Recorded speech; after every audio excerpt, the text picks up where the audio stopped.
She was 15 years old, standing in the kitchen of a crime lord's mansion when the boy who would one day rule Seoul's underworld first looked at her like she was the only real thing he had ever seen.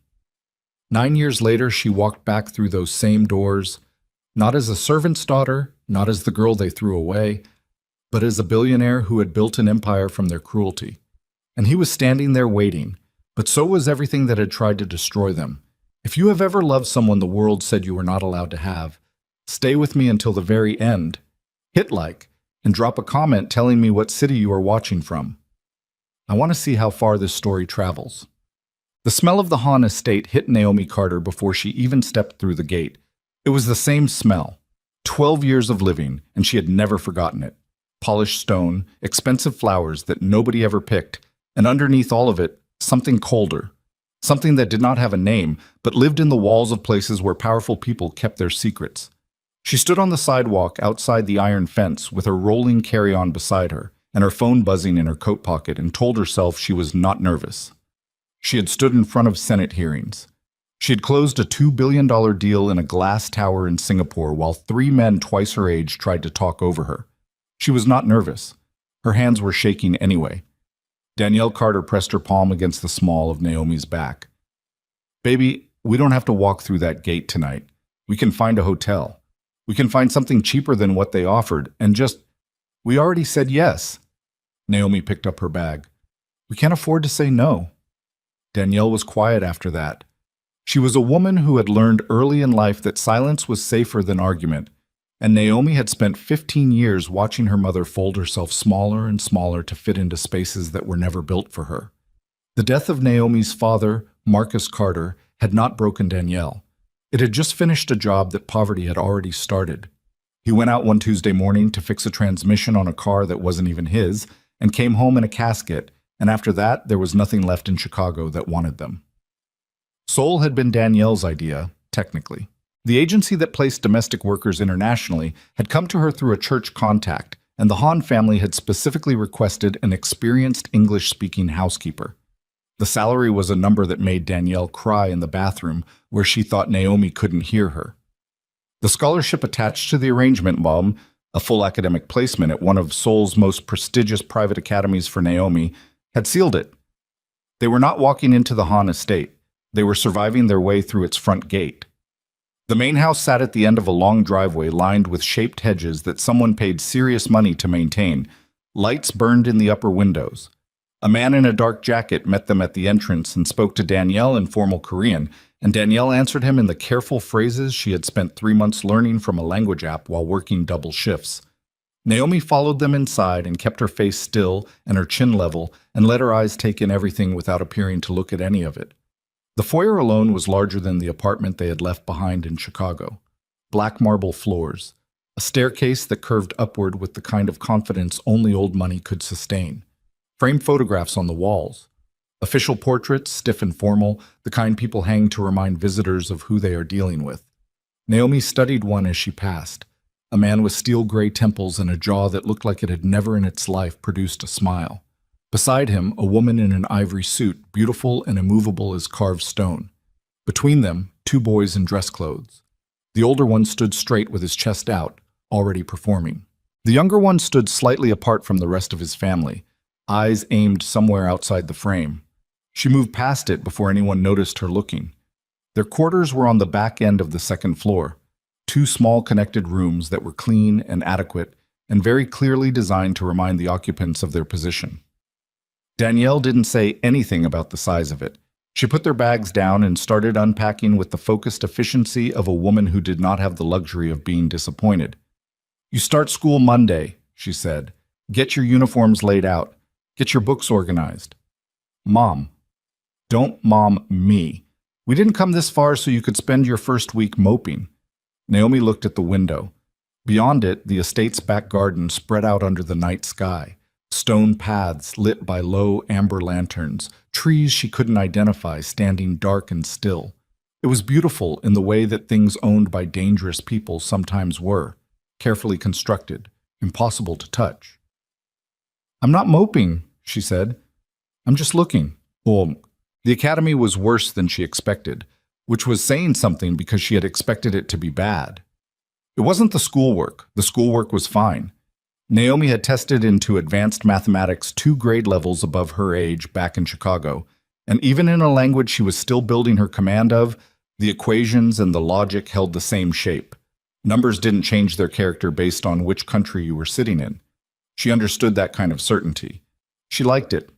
What she did not like was the way 17-year-old daughters of conglomerate heirs looked at a black American girl in a scholarship uniform like she had walked into the building on the wrong side of a door that didn't have her name on it. Nobody was cruel the way people were cruel in American schools, with its loudness and its directness. Here the cruelty was architectural.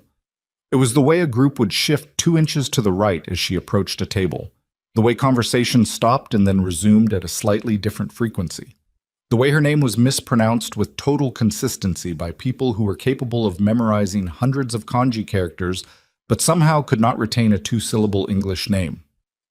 She ate alone for the first 3 weeks and told herself it didn't matter.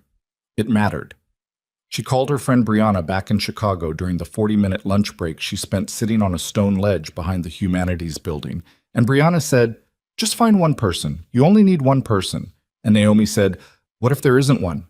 And Brianna said, "There's always one." And Naomi didn't argue, even though she wasn't sure Brianna was right. She went back to the estate that evening to find her mother had saved her a bowl of kimchi jjigae from the kitchen. Food Danielle had eaten herself for the first time only 2 weeks prior and had already started learning to make because Danielle Carter did not live in a place without making herself useful to it. "How was it?" Danielle asked. "Fine." Danielle looked at her the way mothers look at children who are lying badly. "Fine." "Fine, Mom." Danielle let it sit for a moment and then said, "You know what your father used to say." Naomi sat down and pulled the bowl toward her. "Don't." "He used to say the only opinion that matters about your worth is yours, and the one God gave you at Chi." "Mom, please." Danielle was quiet. She smoothed a dish towel across the counter and looked away. And for a second she looked very tired and very small, and Naomi hated herself for making her look that way. "It'll get better," Naomi said, which was not a truth, but was the thing the situation required. "I know it will," Danielle said, which was also not quite a truth. "Eat your food." What did he do? She met him on a Wednesday in October. She was in the kitchen at 11 at night because she couldn't sleep, and because the kitchen was the one room in the Han estate that felt proportionate to human beings. Everything else in the house was scaled for authority.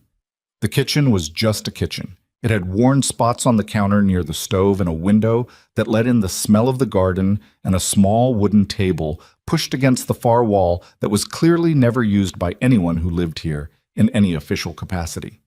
Naomi was at that table with her calculus textbook open and a cup of instant ramen she had smuggled from her room, working through a problem set that was due in 2 days when the door opened. He was wearing a gray sweater and sweatpants, and his hair was doing nothing useful, and he stopped dead in the doorway when he saw her. She looked up at him. He looked at her. Neither of them said anything for a moment that stretched longer than it should have. She recognized him from the portrait in the foyer. The younger boy. The one who had been looking outside the frame. "I didn't know anyone would be in here," he said in Korean. His voice was lower than she expected. Flat and careful, like a person who had learned to give nothing away before they had to. "I didn't know I wasn't allowed," she answered in Korean. Her accent was still rough around the edges, but she had been drilling it every day for months, and the grammar held. He blinked, like he had not expected her to answer in his language. "You're the housekeeper's daughter." "Naomi Carter." She looked back at her textbook. "You're the heir." A pause. "Kang Min-jae." "I know who you are." He didn't leave. He stood in the doorway for another moment and then crossed to the refrigerator, opened it, stared into it for a long time, with the particular blankness of someone who is not actually hungry but doesn't know what else to do with themselves. He took out a bottle of water he probably didn't want and came and stood near the table. "What are you working on?" he said. "Calculus?" "Which part?" She glanced up. He was looking at the textbook with an expression she couldn't immediately read. Not dismissive, not particularly interested, more like someone who had found an object they thought they remembered but couldn't place. Integration by parts, she said. Why? I have the same unit. I've done it 3 times with a tutor and I still don't understand why it works. Naomi considered him for a moment. The heir to the Han family's empire was standing in his family's kitchen at 11 o'clock at night in gray sweatpants, unable to do his calculus homework. She didn't find it funny exactly, but it loosened something in her chest that had been wound tight since the gate. Sit down, she said. I'll show you. He sat. It was not an instant friendship. It wasn't that clean. He was guarded in the way of people who had been given every material thing and almost no trust. And she was guarded in the way of people who had been given almost nothing and had learned to protect what little they had. They were cautious around each other for weeks before either of them dropped enough of their respective armor to have an actual conversation. But the Tuesday and Wednesday night kitchen sessions continued. She didn't invite him, and he didn't ask permission. He just started appearing. She learned things about him in pieces. That he had been in tutoring for the same subject since middle school, not because he lacked intelligence, but because no tutor would tell the Han heir directly that he was approaching problems the wrong way. That he photographed things when he thought no one was watching. She caught him once with his phone raised toward the light coming through the kitchen window, absolutely still, the way people are still when they care about something and don't want to disturb it. That he had an older brother who frightened him in a way he would not acknowledge directly, but that lived in the way he tensed when he heard footsteps in the upstairs hall. She did not ask about the family business. That felt like walking into a room she hadn't been given a key to. He asked her once, directly, what she wanted. They had been talking about her school. She had mentioned, without meaning to, the lunch periods alone, and something in his face had shifted. Not pity exactly, something quieter and more specific than pity. He asked what she did during those periods, and she said she went over her assignments, and he said why, and she said because she was going to get into MIT on a scholarship and become a software engineer and build technology that actually helped people who got forgotten by systems designed to ignore them. She said it the way people say things they have repeated privately so many times that the words have become structural, part of the architecture of who they are, rather than a goal they are still reaching for. He was quiet for a moment. Then, you actually know what you want, don't you? He looked down at the table. What I want and what I'm going to do are 2 different conversations. What do you want? He picked up her pencil off the table and turned it over in his hands. To take photographs somewhere no one knows my name. Tokyo. Maybe Iceland. I read about this place in Iceland once where the sky does things at night. He stopped, put the pencil down. It doesn't matter? It matters, she said. He looked at her then, really looked, the way he looked at the light in the window, like she was something he was trying to understand the shape of before it disappeared. You're the only person who has ever said that to me, he said, in this house. She didn't say anything back. She wasn't sure there was anything to say. She just looked at him and didn't look away. And the kitchen was very quiet, and outside the garden was dark. And that was the moment she felt something shift between them, like tectonic plates making a small, quiet adjustment that would eventually change the shape of everything above them. October became November. November became December. The calculus sessions became conversations about everything, Korean history and American politics, and whether love was an emotion or a decision. She made him explain organized crime to her the way a teacher explains something, because she thought the act of explaining it honestly might tell her more than asking him directly. He did it with his eyes on the table and his voice level and absolutely no defensiveness, which she had not expected. He explained it like it was weather, like it was a system he had been born inside and could describe with precision, but had never consented to. Does it bother you? She asked. What your family does. Yes. Then why? Because bothering doesn't change the architecture of the building you're standing in. He looked at her. You know that. You know exactly what that feels like. She did. She hated that he was right. He gave her the bracelet on a Tuesday in early December, 3 days before winter break. He put it on the kitchen table without ceremony, no gift wrap, no explanation, just set it down near her textbook and sat down across from her. She looked at it. It was handmade, leather cord and small metal charms that, when she looked closely, were not the decorative shapes she had expected. They were symbols, a circuit board, a binary notation, a small stylized antenna. Things she had described to him in the context of her future, her actual plans, the work she intended to do. He had been listening to every word for 2 months, and then he had made this. You didn't have to. I know, he said. She put it on. It fit. She looked at it on her wrist and felt something dangerous move through her chest, something she recognized and had been carefully not naming for several weeks. Minjae. Don't, he said quietly. I know. I was going to say thank you. He exhaled. Some of the tension in his jaw released. Thank you, then, for the calculus. For the calculus? She almost laughed. Almost.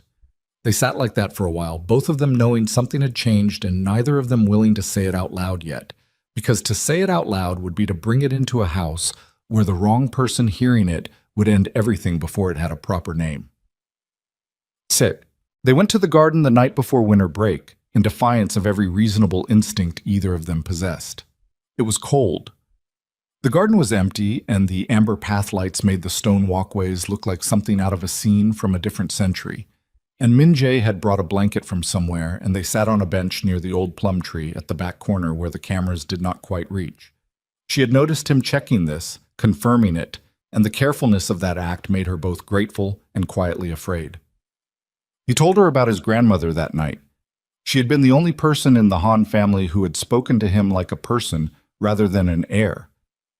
She had given him a jade pendant when he was 12, the one she wore during her whole life, handed down from her mother, passed along because she said she wanted him to give it to someone when he found someone worth giving it to.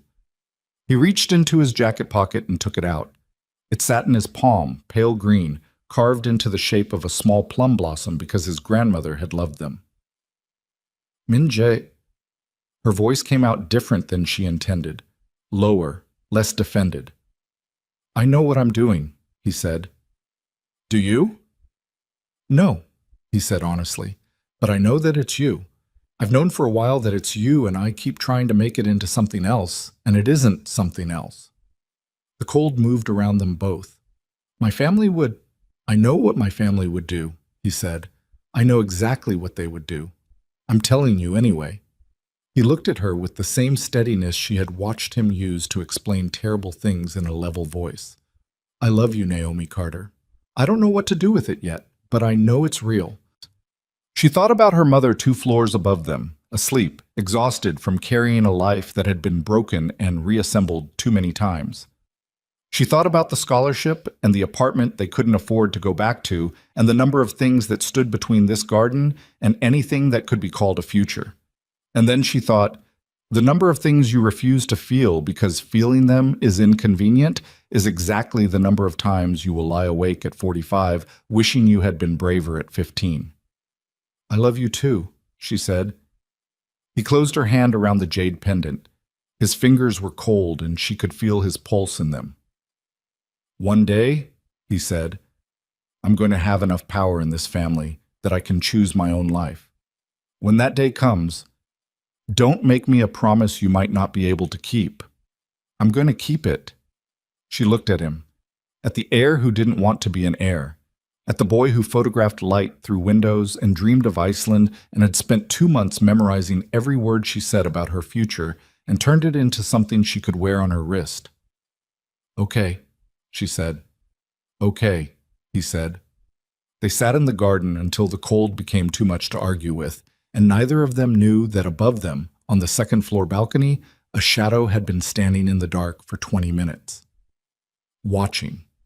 And when it moved back inside, it moved with the particular unhurried confidence of someone who has just found exactly the weapon they were looking for. The shadow belonged to Han Seong-woo.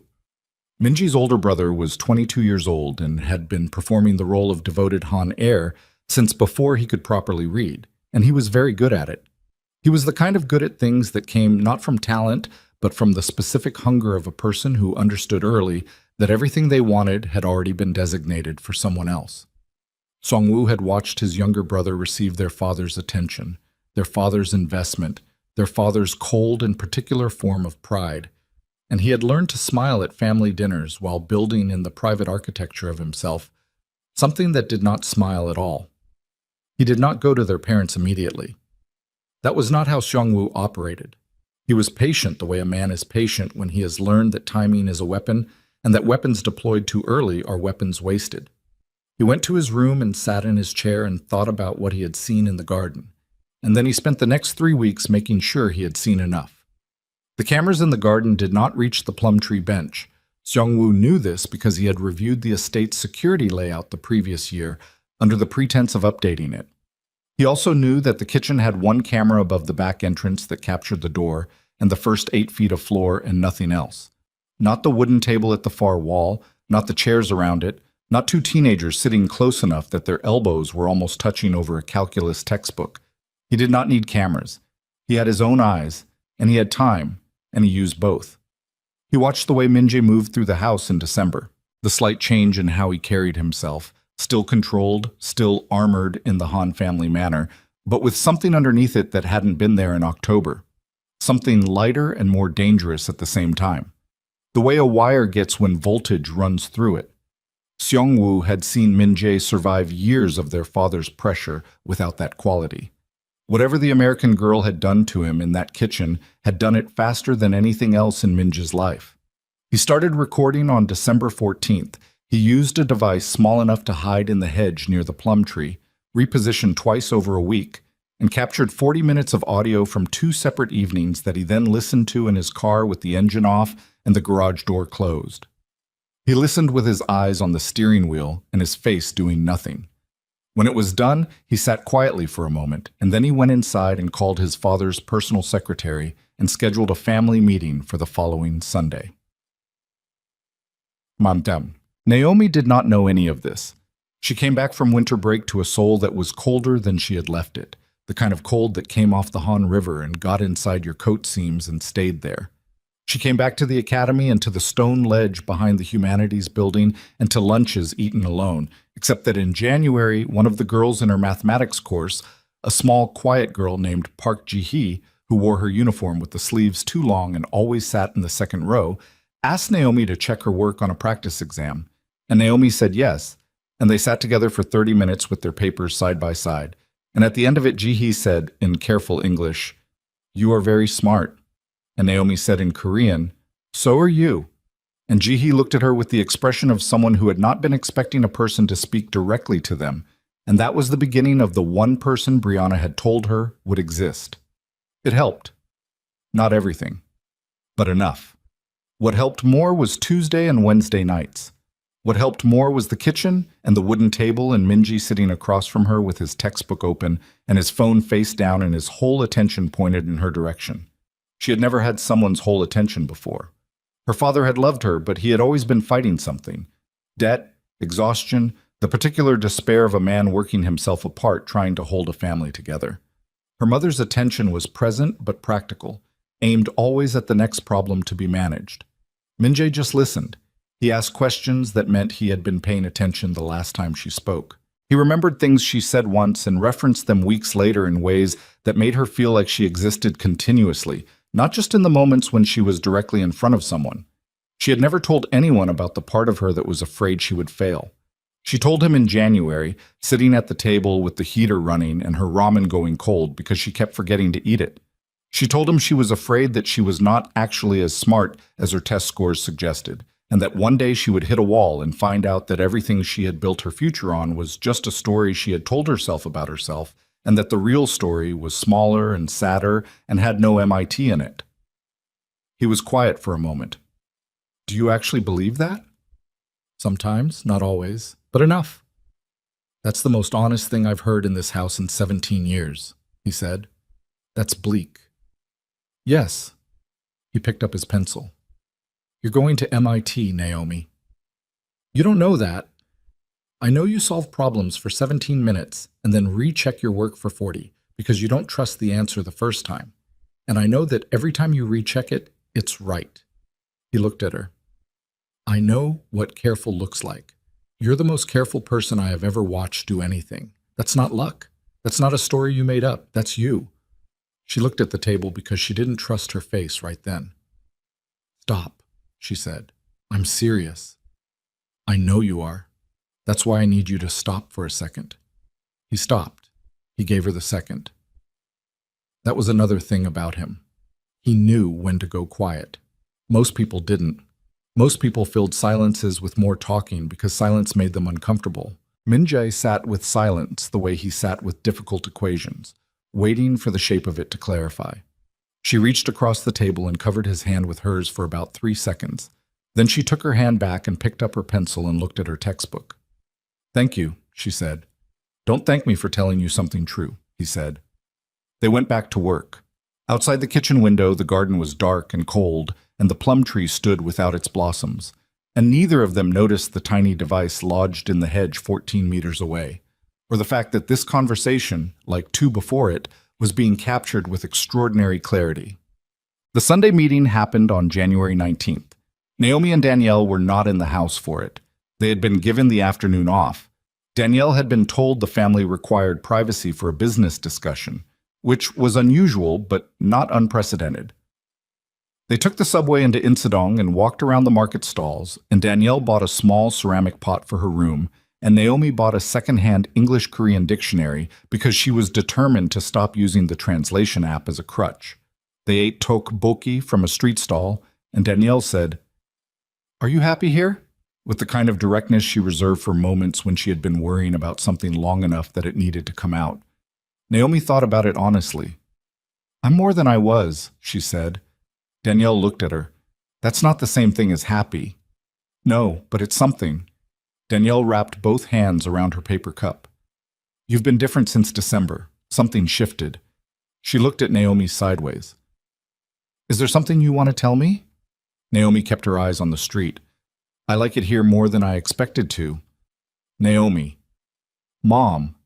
Danielle's jaw moved. She was deciding something, then, "There's a look you get. Since we came back from break, you look like a person who has somewhere they want to be." The accuracy of it hit Naomi somewhere behind her sternum. She kept her face level. "I'm just more comfortable. It takes time." Danielle watched her for another moment and then looked away. She didn't push. Danielle Carter had survived too much to spend her energy fighting battles before they reached her. But the worry didn't leave her face. It settled in the lines around her eyes and stayed there, quiet and patient, like something waiting for the moment it would be proven right. Back at the estate, the meeting had not gone well, or rather it had gone exactly as Seong-woo intended, which for everyone else in the room amounted to the same thing. Minji found out what had happened from the expression on the housekeeper Mrs. O's face when he came through the kitchen that evening, a particular tightening around the eyes that meant something had occurred that she was not going to speak about and that he should be careful. He went upstairs to his room and sat on his bed and waited.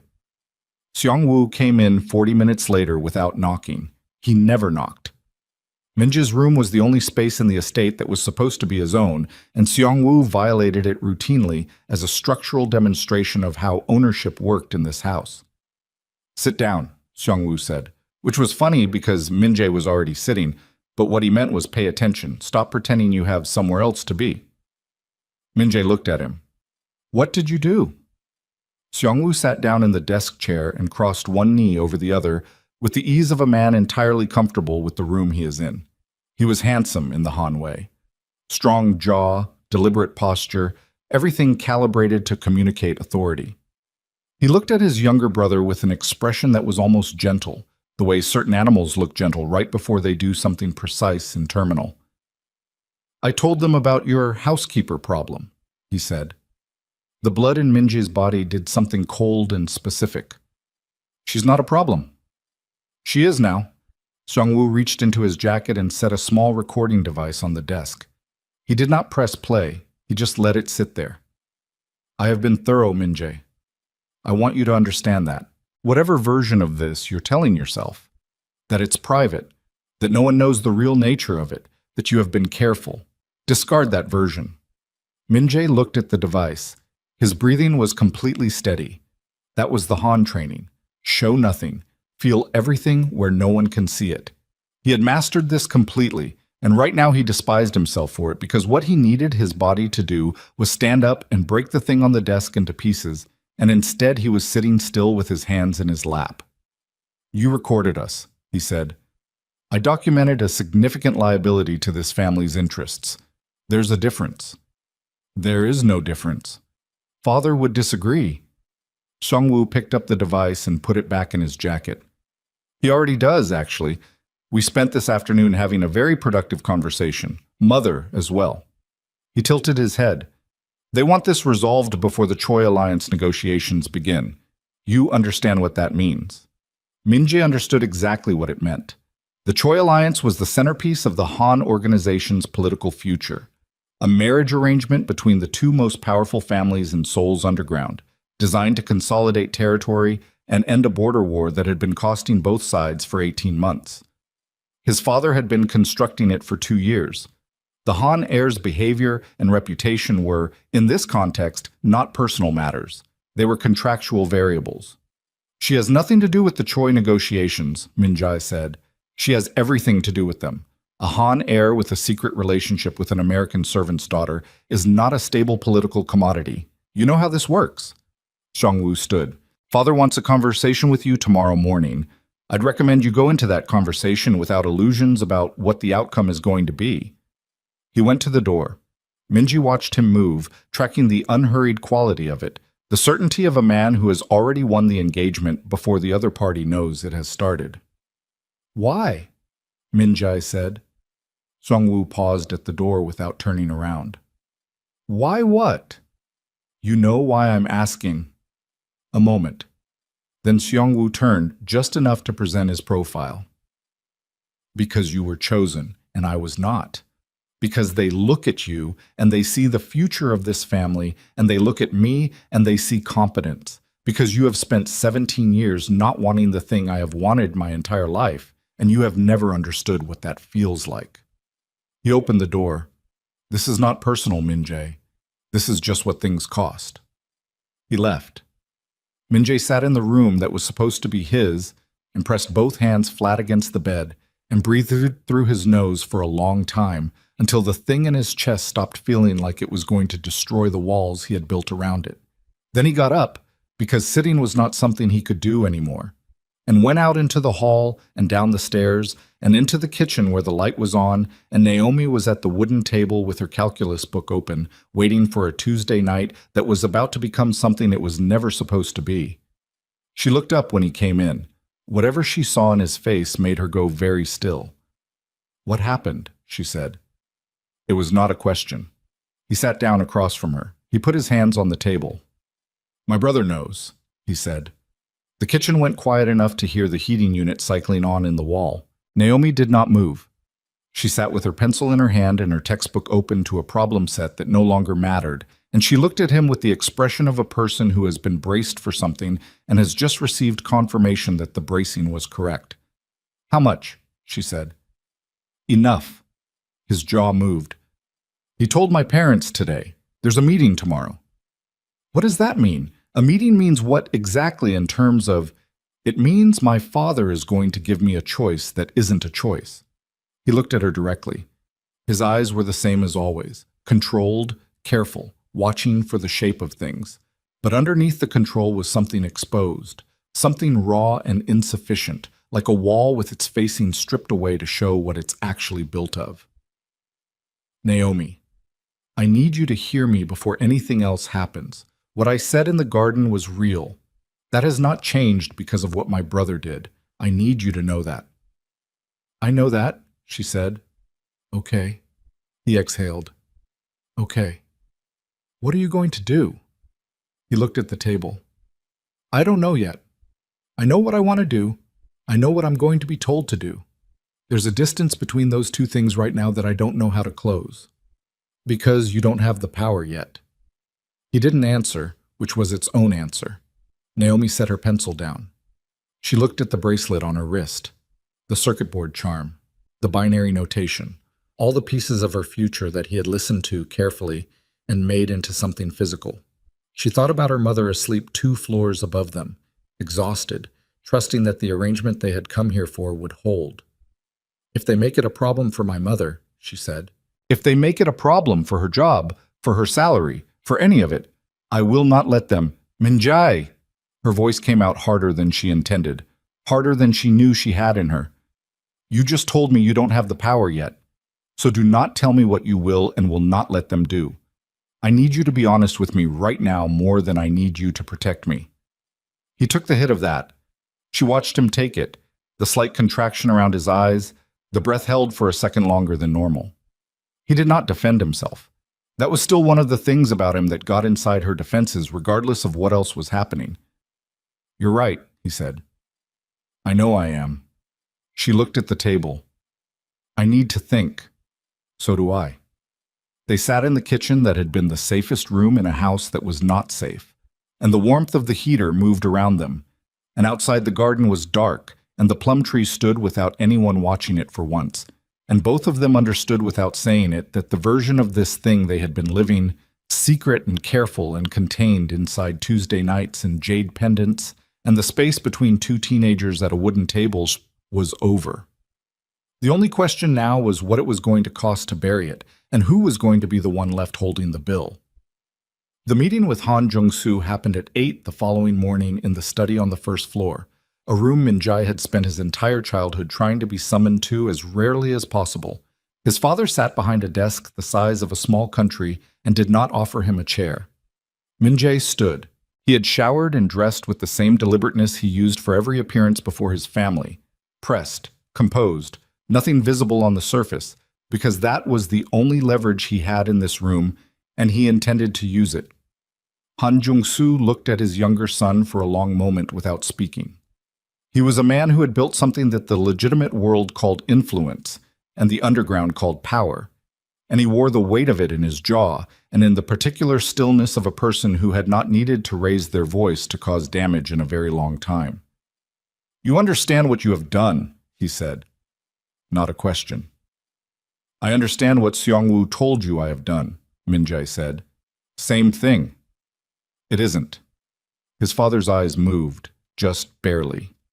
"You are telling me the recordings are inaccurate." Min-jae said nothing. "No." His father folded his hands on the desk. "You are telling me that what you feel about the situation changes the nature of it. It does not. The nature of it is this. You are the designated successor of a family that is currently negotiating a political alliance that requires you to present as a stable, appropriate candidate for the Choi heir. You have instead been conducting a clandestine relationship with the daughter of our domestic staff, a black American girl." He said it without particular venom, which was somehow worse than venom. He said it like a line item. "This is a liability I did not create and will not maintain. She has nothing to do with the Choi negotiation. She has everything. She is 17 years old and she is going to MIT, and she has never once asked me for anything connected to this family." Min-jae heard the edge in his own voice and kept it controlled, just barely, the way you keep a hand flat on a surface that is vibrating. "She is not a liability. She is a person." His father looked at him for a long moment. When Han Jung-soo looked at something, it felt like being measured against a standard you had not been given prior access to. "The girl's scholarship is administered through a foundation with which we have significant influence," he said. "The mother's employment contract is month to month and subject to immediate review." "These are not threats, Min-jae. They are the architecture of the situation. I'm letting you see the architecture so that you can make an informed decision." The room went very still. Min-jae stood in the quiet and understood, with a clarity that felt like something physical, that the building he was standing inside had just shown him exactly what it was made of, and that none of the materials were things he could argue against with words. "You will end it," his father said. "Cleanly, without drama. The girl and her mother remain employed and enrolled as long as there is no further complication. If there is a further complication, the architecture adjusts. Do you understand me?" Min-jae looked at his father across the desk that was the size of a small country and felt 17 years of being shaped by this man like metal, shaped by heat, and felt the shape of it in his own bones, and hated it, and stood inside it anyway because there was not yet anything else to stand inside. "I understand you," he said. He left the study and went to find Naomi before his father could get there first, because if anyone was going to tell her what the architecture looked like, it was going to be him. He found her in the garden, not at the bench near the plum tree. She was smarter than that now, and so was he. But standing near the far stone wall where the hedges grew thick enough to block the sight lines from the upper windows, her coat pulled tight around her, and her breath making small clouds in the January cold. She had her back to him when he came through the side door, but she turned before he reached her, like she had heard his specific footsteps and catalogued them against every other set of footsteps in the estate. Her face told him she already knew it was bad. What she didn't know yet was the specific shape of bad, and he was about to give it to her, and standing in the cold with the garden stones hard under his feet, he thought that this was possibly the worst thing he had ever been asked to do inside a life that had not been short on terrible requirements. "Tell me," she said. No preamble. No softening of the ground first. He told her.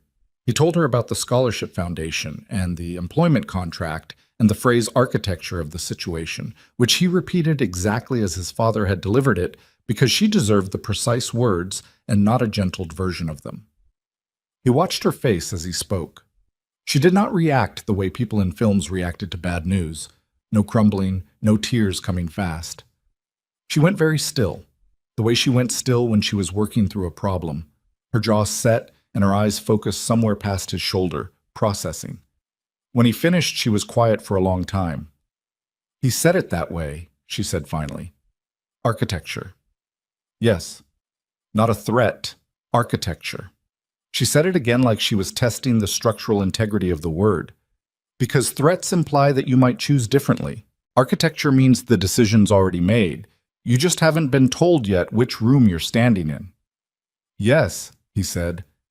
She looked at him then, directly. "And what did you say back to him?" "I said I understood him." Something moved across her face. Not disappointment exactly, but adjacent to it. The slight recalibration of a person absorbing information that confirmed something they had been hoping was wrong. "That's not the same as agreeing." "No, it isn't. But it's also not fighting." He held her gaze. "I don't have the ground to fight on yet. If I fight him right now, I lose, and so do you, and so does your mother. That's not fighting, that's just being destroyed faster." She looked away. Her jaw moved. The cold moved around them both. "So what does 'I understood him' mean in practice?" she said. "What does it mean for Tuesday nights? For the kitchen? For—" "It means we can't."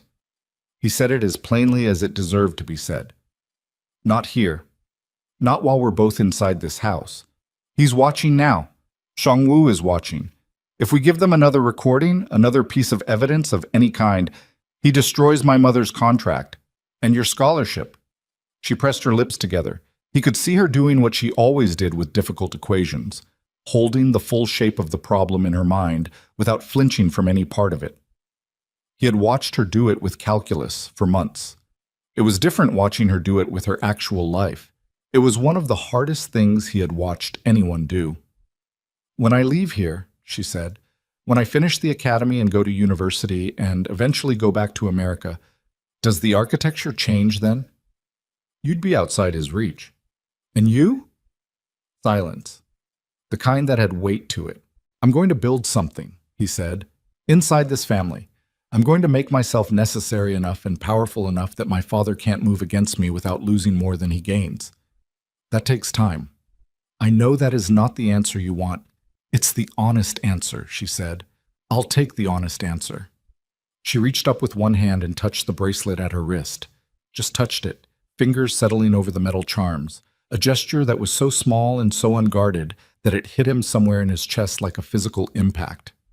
"I'm not going to stop loving you because your father said architecture," she said. "I want you to know that. Whatever I do next, that's not what it means." He reached into his jacket pocket. The jade pendant sat in his palm between them. "Take it anyway," he said. "Keep it until the day comes when I can give it to you properly, under different circumstances." She looked at it for a long moment. Then she took it. "Don't make me wait forever, Min Jae." "I won't." She tucked the pendant into her coat pocket and looked at the garden wall and breathed out slowly through her nose. Then she turned and went back inside through the side door, her footsteps quiet and even on the stone path. And he stood in the cold alone and did not watch her go because he didn't trust what his face would do if he did. 3 days later, the Han family moved. It did not happen the way Min Jae had been told it would happen, cleanly, without drama. It happened the way everything in the Han family happened, which was with the precise application of maximum pressure at the point of least resistance.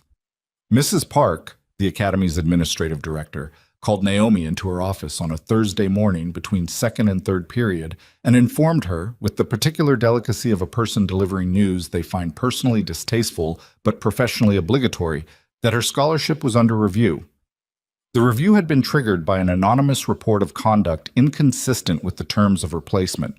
The nature of the report could not be disclosed at this time. She would be notified of the outcome within 2 weeks. Naomi sat in the chair across from Mrs. Park's desk with her hands folded in her lap and her face arranged into an expression that gave nothing away, and said, "I understand. Thank you for telling me directly." Her voice did not shake. She stood and thanked Mrs. Park again and walked out of the office and down the hallway to the bathroom at the far end of the humanities wing and locked herself in a stall and stood there for 4 minutes with both palms pressed flat against the cold metal door.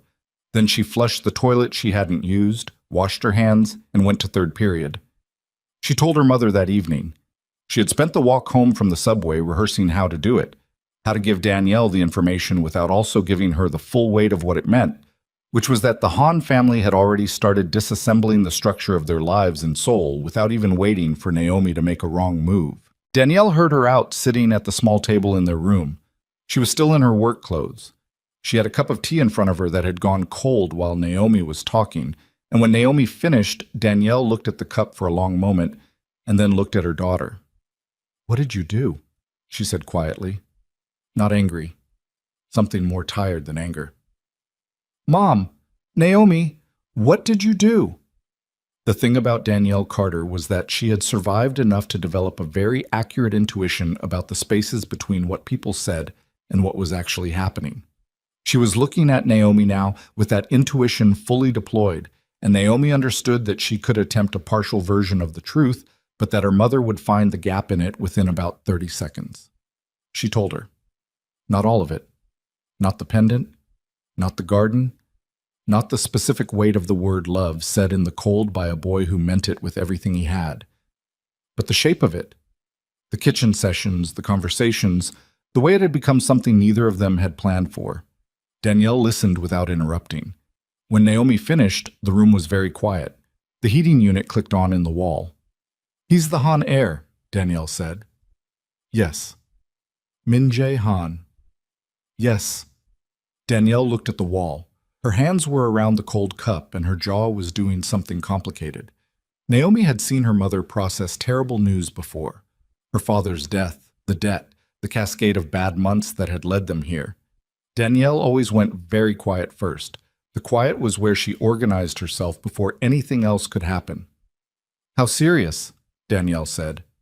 "Serious," Naomi said, because her mother deserved the honest word. Danielle nodded slowly. She picked up the cup and set it back down without drinking from it.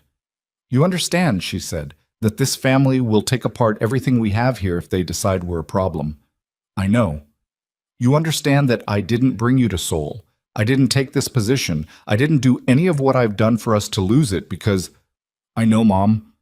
Naomi's voice cracked slightly on the second word, and she hated it and kept going. "I know. I'm not asking you to accept it. I'm not asking you to do anything. I'm just telling you the truth because you asked me." Danielle looked at her daughter for a long time. There was something in her face that Naomi had seen only rarely, a particular exhaustion that lived underneath the strength, the part that Danielle Carter kept very carefully managed and almost never let surface. "That boy," Danielle said finally, "does he know what his family is doing?" "He told me before they did it. He warned me." "That's something." Danielle pressed her lips together. "That's not enough, but it's something." They sat in the room together and didn't say anything else for a while, and the heating unit clicked and the city outside moved through its evening, and neither of them slept well that night. The second move came 6 days later. Danielle was called into a meeting with the Han family's household manager, a man named Director Kwan, who communicated exclusively in the passive voice, and who informed Danielle that her monthly contract renewal, due at the end of January, would be conditional on a satisfactory review of her performance and conduct during the preceding quarter. The review would include an assessment of whether her presence in the household had created any circumstances inconsistent with the family's interests. Danielle came home from the meeting and sat down on her bed and looked at her hands. Naomi sat beside her. She did not say anything. She reached over and took one of her mother's hands in both of hers and held it, and Danielle let her, and they sat like that while the light changed in the small window. "I cannot lose this job," Danielle said. Not distressed, just factual, the way you state a load-bearing truth. "I cannot. There is nothing to go back to. You know that." "I know." "Then you know what I'm going to ask you." Naomi did know. She had known since the bathroom stall at the academy, since she had stood behind that locked door and felt the architecture. There was that word again. She couldn't get free of it. Felt the architecture of the situation pressing against her from all directions. "I'll handle it," Naomi said. Danielle looked at her sharply. "What does that mean? You'll handle it?" "It means I'll do what needs to be done." "Naomi." "Mom." She squeezed her mother's hand once, hard, and then let go and stood up. "I need you to trust me." Danielle watched her daughter stand up and straighten and look at the wall with an expression Danielle had not seen on Naomi's face before. Not the careful, controlled competence of a girl managing her emotions, but something older and quieter and much more resolute. Something that looked, in the particular grief of it, like the face of a woman. "I trust you," Danielle said. "I just don't want you to pay a price you can't—" "I'll handle it," Naomi said again, and went to find Minji. Pete. She found him in the upper hallway outside the library, coming down from a meeting with his father's advisor. He saw her face and redirected immediately. No words, just a slight shift of direction that said, "Follow me." And she followed him to the far end of the east wing, where the window at the end of the hall looked out over the back property, and there were no cameras and no other occupants. "They moved on my mother," she said. His jaw went tight. "How?" She told him. He listened without interrupting, his shoulder against the wall, his eyes on her face. When she finished, he looked out the window. She could see the muscle working in his jaw, the very controlled version of something that was not controlled at all underneath. "I'm going to talk to my father," he said. "And say what?" "That this is beyond what was agreed. That threatening your mother's contract was not part of Minjae." Her voice was flat and clear. "He will smile at you and tell you that he is simply conducting a performance review, which is accurate, and then he will tell you that the situation has not changed and that the solution has not changed, and you will leave that room in exactly the same position you are in right now. You know that." He looked at her. His eyes were doing the thing she recognized, holding still while everything underneath moved at high speed. "Then what?" he said. She had been thinking about this since the bathroom stall. She had been thinking about it with the same focused, recursive, recheck 3 times carefulness that she applied to every problem that mattered. And she had arrived at the only answer that the architecture of the situation actually permitted. "I'm going to go to your family," she said. "Not through you, directly. I'm going to request a meeting with your father, and I'm going to sit in that room, and I'm going to tell him that I understand what he wants, and that he will have it." Minjae pushed off the wall. "No." "Yes." "Naomi, you don't have to." "I know I don't have to. I'm choosing to." She held his gaze. "Because if I don't, your family is going to slowly take apart my mother's life, piece by piece, until there's nothing left to hold, and she cannot survive another loss like that. I have watched her barely survive the one she already has. I am not going to let her go through another one because I wasn't willing to do a hard thing. This is not a hard thing.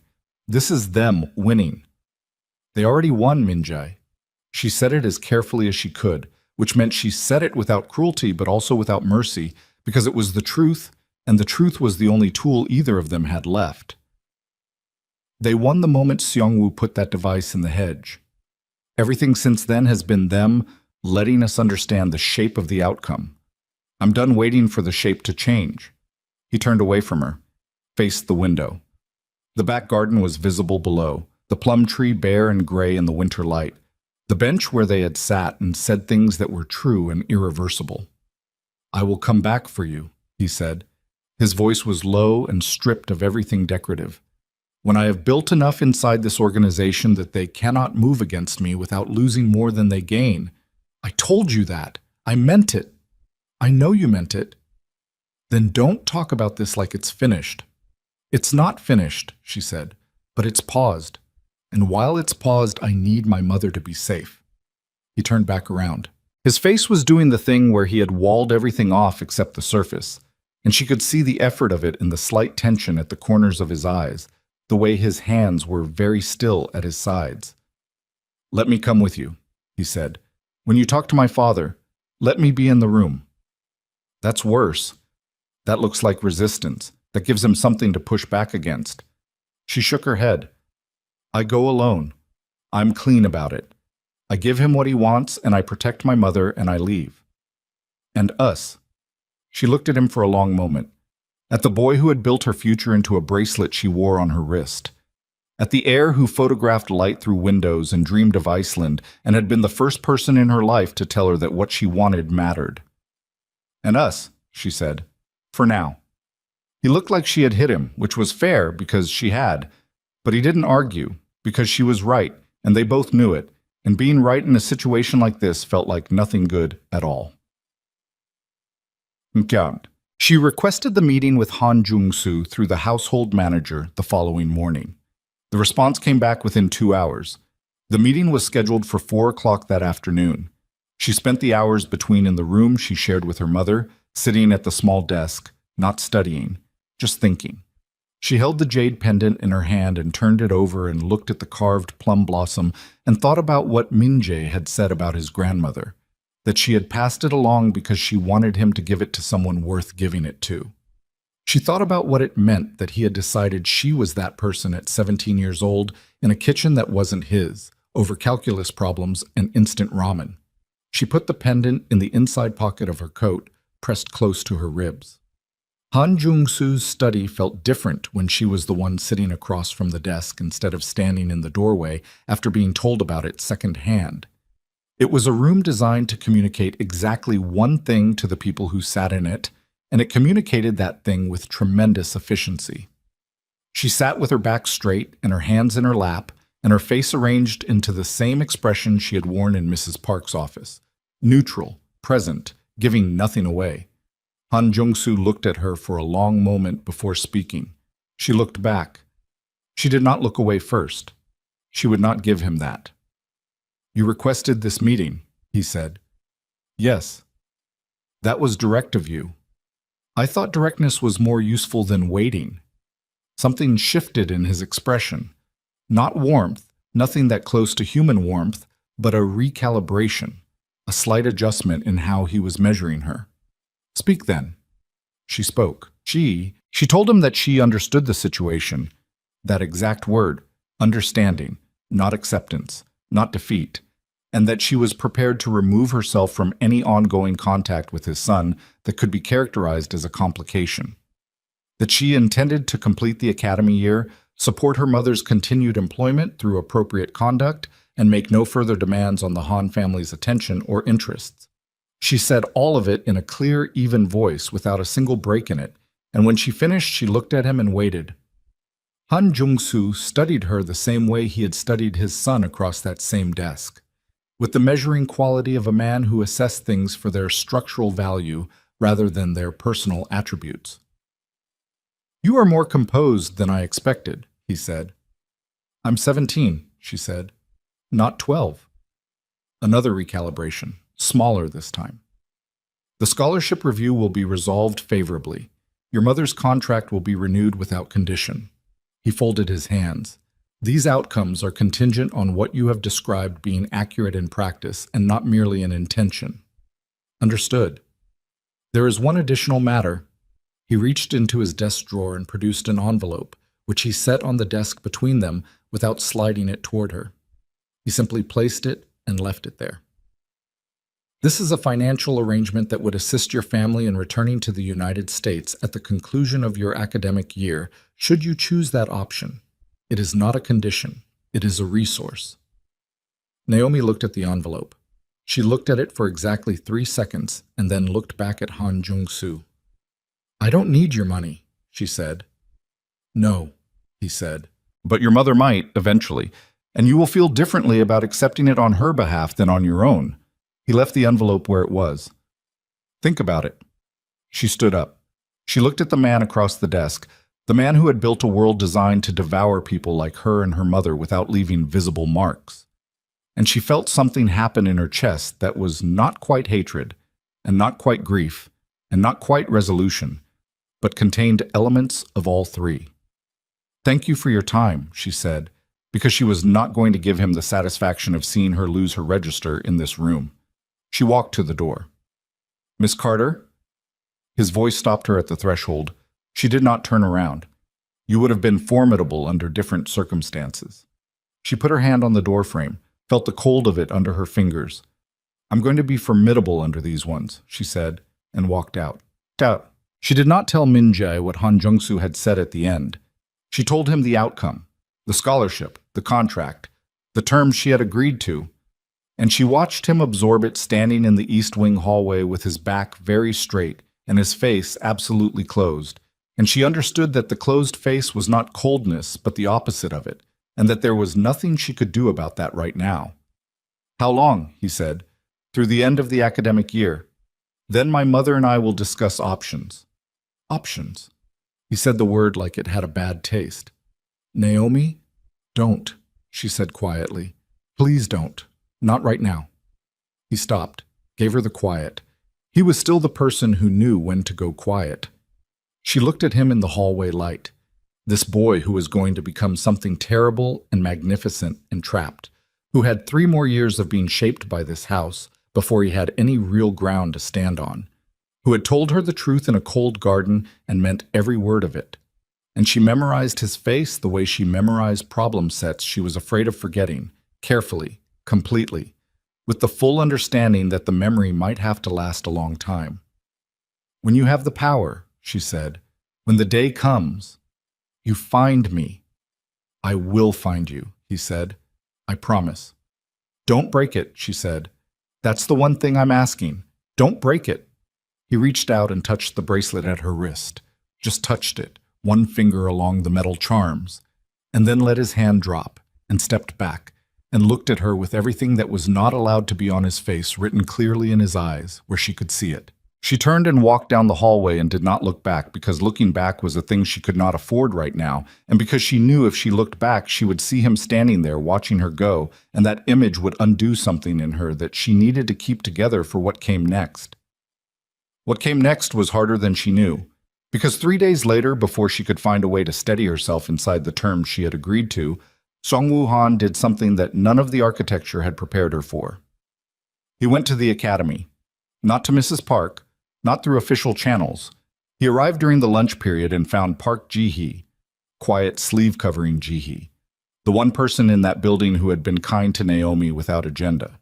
And he sat with her in the courtyard for 22 minutes, and what he said to her in those 22 minutes, Naomi did not learn until the following morning when Ji-hee stopped coming to sit beside her in mathematics, stopped answering her texts, and walked past her in the hall with her eyes on the floor and her sleeves pulled all the way down and the expression of a person who has been shown something frightening and told they should remember it. Naomi stood in the hallway and watched her walk away and understood, with a cold and total clarity, that this was not architecture. This was a message. This was Seong-woo Han telling her that the agreement she had made with his father had boundaries he did not consider himself bound by, and that the price of any complication, any resistance, any attempt to maintain something real inside the terms she had accepted would be paid not by her, but by the people around her. She stood in the hallway until the passing period ended and the doors closed and she was alone. And then she pressed the back of her hand against her mouth and stood very still and felt the shape of the thing she was inside of change beneath her feet into something with no floor. She had thought she was negotiating with a family. She had been standing inside a machine. She did not go back to the room. She did not go to the kitchen. She did not go to the bench near the plum tree or the East Wing hallway or any of the places inside the Han estate that had accumulated meaning over the past 4 months. She walked out through the academy's front gate into the February cold and kept walking until she found a bench 3 blocks away near a convenience store with a broken light above its entrance, and she sat down on that bench and put her hands between her knees and stared at the pavement and thought. Not about Min-jae. Not yet. Not about the pendant against her ribs, or the bracelet on her wrist, or the words said in the garden. She pushed all of that to the back and thought about Ji-hee, about a quiet girl with 2 long sleeves who had asked to check her math and had been the one person who offered basic human decency inside a building full of people performing their superiority. And she thought about what Seong-woo Han had done to that girl in 22 minutes in a courtyard, and she thought about what kind of person does that. What kind of person reaches past the target, past the actual threat, and touches someone peripheral and harmless just to demonstrate the radius of their reach. A person who has done it before. A person who does it routinely. A person for whom other people's lives are not lives, but instruments. She sat on the bench until her hands went numb, and then she stood up and went back to the estate because there was nowhere else to go, and because going back was not the same as surrendering, and because she needed to see Min-jae before she made a single additional decision. She found him in the kitchen. He was standing at the counter with a glass of water he hadn't drunk, staring at nothing, and when she came through the door, he looked at her. And whatever he saw on her face made him set the glass down with a care that meant he was very close to not being careful at all. "What happened?" he said. She told him about Ji-hee. She told him in the same flat, clear voice she had used in Han Jung-soo's study, because that voice was a tool and she needed tools right now more than she needed to feel things. She told him the sequence. Seong-woo at the academy, the courtyard, 22 minutes, what Ji-hee's face had looked like this morning in the hallway. Min-jae listened. His face went through something while she talked that she had never seen on it before. Not the controlled surface, not the wall, but something underneath the wall breaking its way partially through. His jaw was hard and his eyes were very still, and when she finished he turned and put both hands flat on the counter and stood there with his back to her and breathed. "He wasn't authorized to do that," he said. "I know. My father's terms were specific, the scholarship, the contract, nothing else." "I know, Min-jae." Seong-woo went outside the terms on his own because he wanted to. He turned around. His eyes were dark and something in them was not entirely controlled anymore. "Because this isn't about protecting the family. It never was. This is about him." "Yes," she said. "I know. I figured that out 3 minutes after it happened." She looked at him. "What I don't know is what to do about it. Because your father's terms I can work with. Your father wants an outcome, and he will maintain the terms that produce the outcome. Seong-woo doesn't want an outcome. Seong-woo wants to watch something break." He pushed off the counter. He crossed the kitchen and stood in front of her, and she could see it in him now. The thing she had only caught glimpses of before. The version of him that this house had been building for 17 years. Not the heir who sat across from her at a wooden table. The other one. The one that lived underneath and was being called forward by the particular situation of having someone he loved put inside a machine and ground against. "I'm going to handle Seong-woo," he said. "How?" "Leave that part to me." "Min-jae.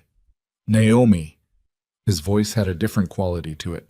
Still controlled, but the control was coming from somewhere new, somewhere deeper and less gentle. "There are things I know how to do inside this family that I have been choosing not to do. I have been choosing not to do them because doing them means becoming something specific, something I don't want to be." He looked at her. "I am telling you that I am going to do them anyway. For this." She looked at him for a long time. She looked at his face, the face she had been memorizing for 4 months, and she saw the moment she had known was coming eventually, and had been hoping was still a long way away. The moment where the distance between the boy who wanted to photograph Iceland and the man his family was building narrowed to something she could measure. "Don't do it for me," she said. "I'm doing it for you. Don't." Her voice cracked slightly, and she let it crack, because it was true and it deserved the crack. "Do it because Seong-woo is wrong. Do it because what he did to Ji-hee is wrong. Do it because your father's machine is wrong, and you know it, and you've always known it.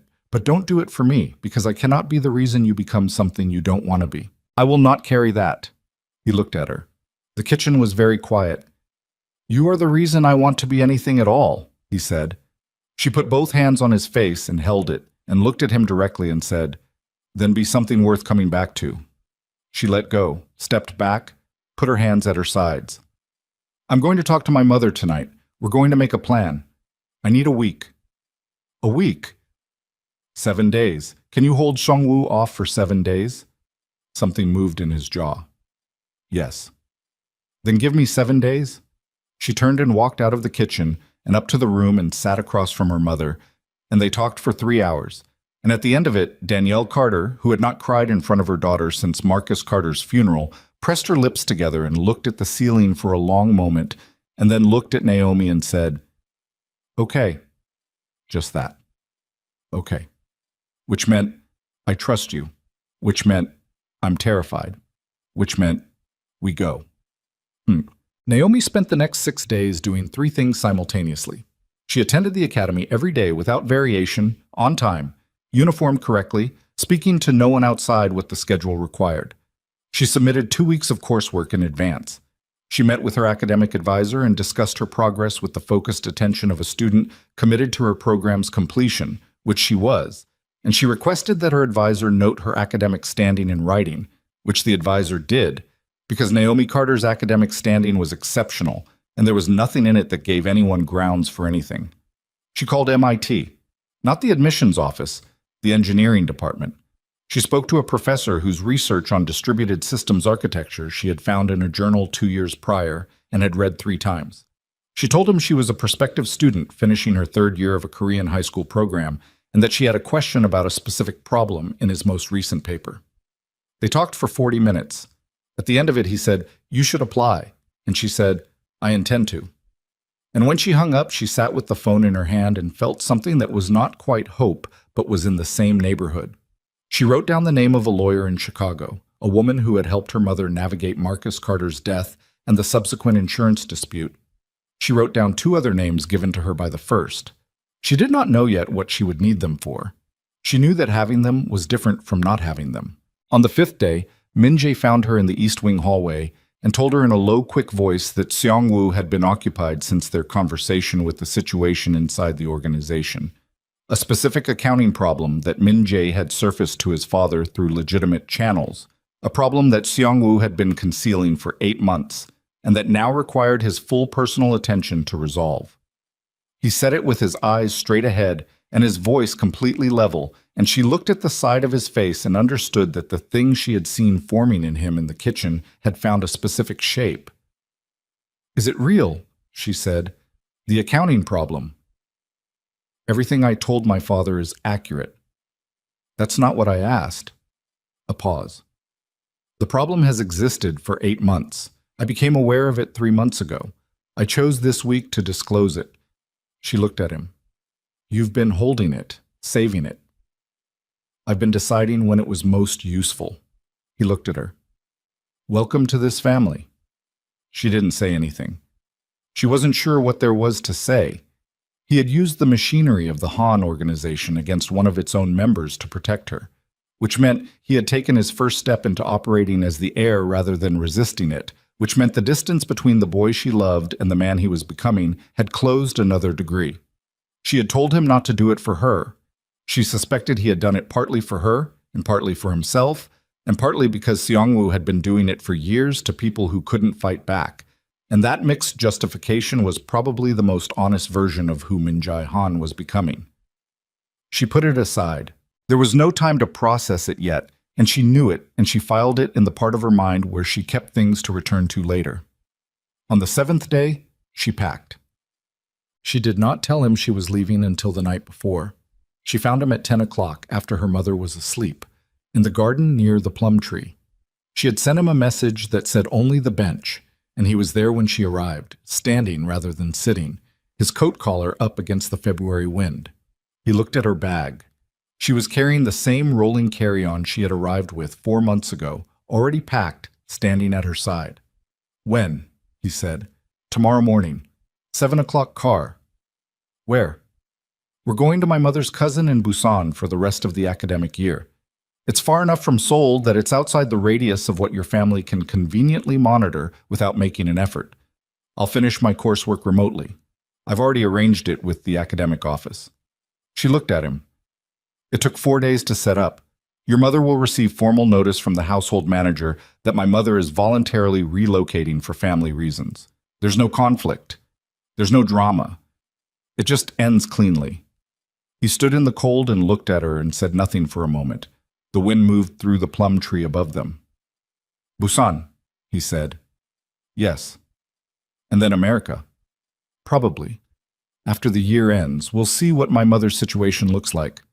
She paused. MIT applications open in the fall. He looked at the bag. Something crossed his face.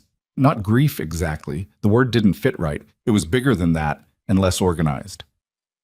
You planned all of this in 7 days. I planned all of this in 7 days while attending school full-time and submitting 2 weeks of advanced coursework, she said, and there was no pride in it, just the statement of a fact that was true. He looked at her then with an expression she was going to carry for a long time, like she was something he was trying to photograph with only his eyes, like he was working very hard to fix the exact quality of her in the low amber light. I made you something, he said. He reached into his coat and brought out a second jade pendant, twin to the one he had given her, carved from the same pale green stone, the same plum blossom shape. He held it in his palm between them. My grandmother had 2, he said.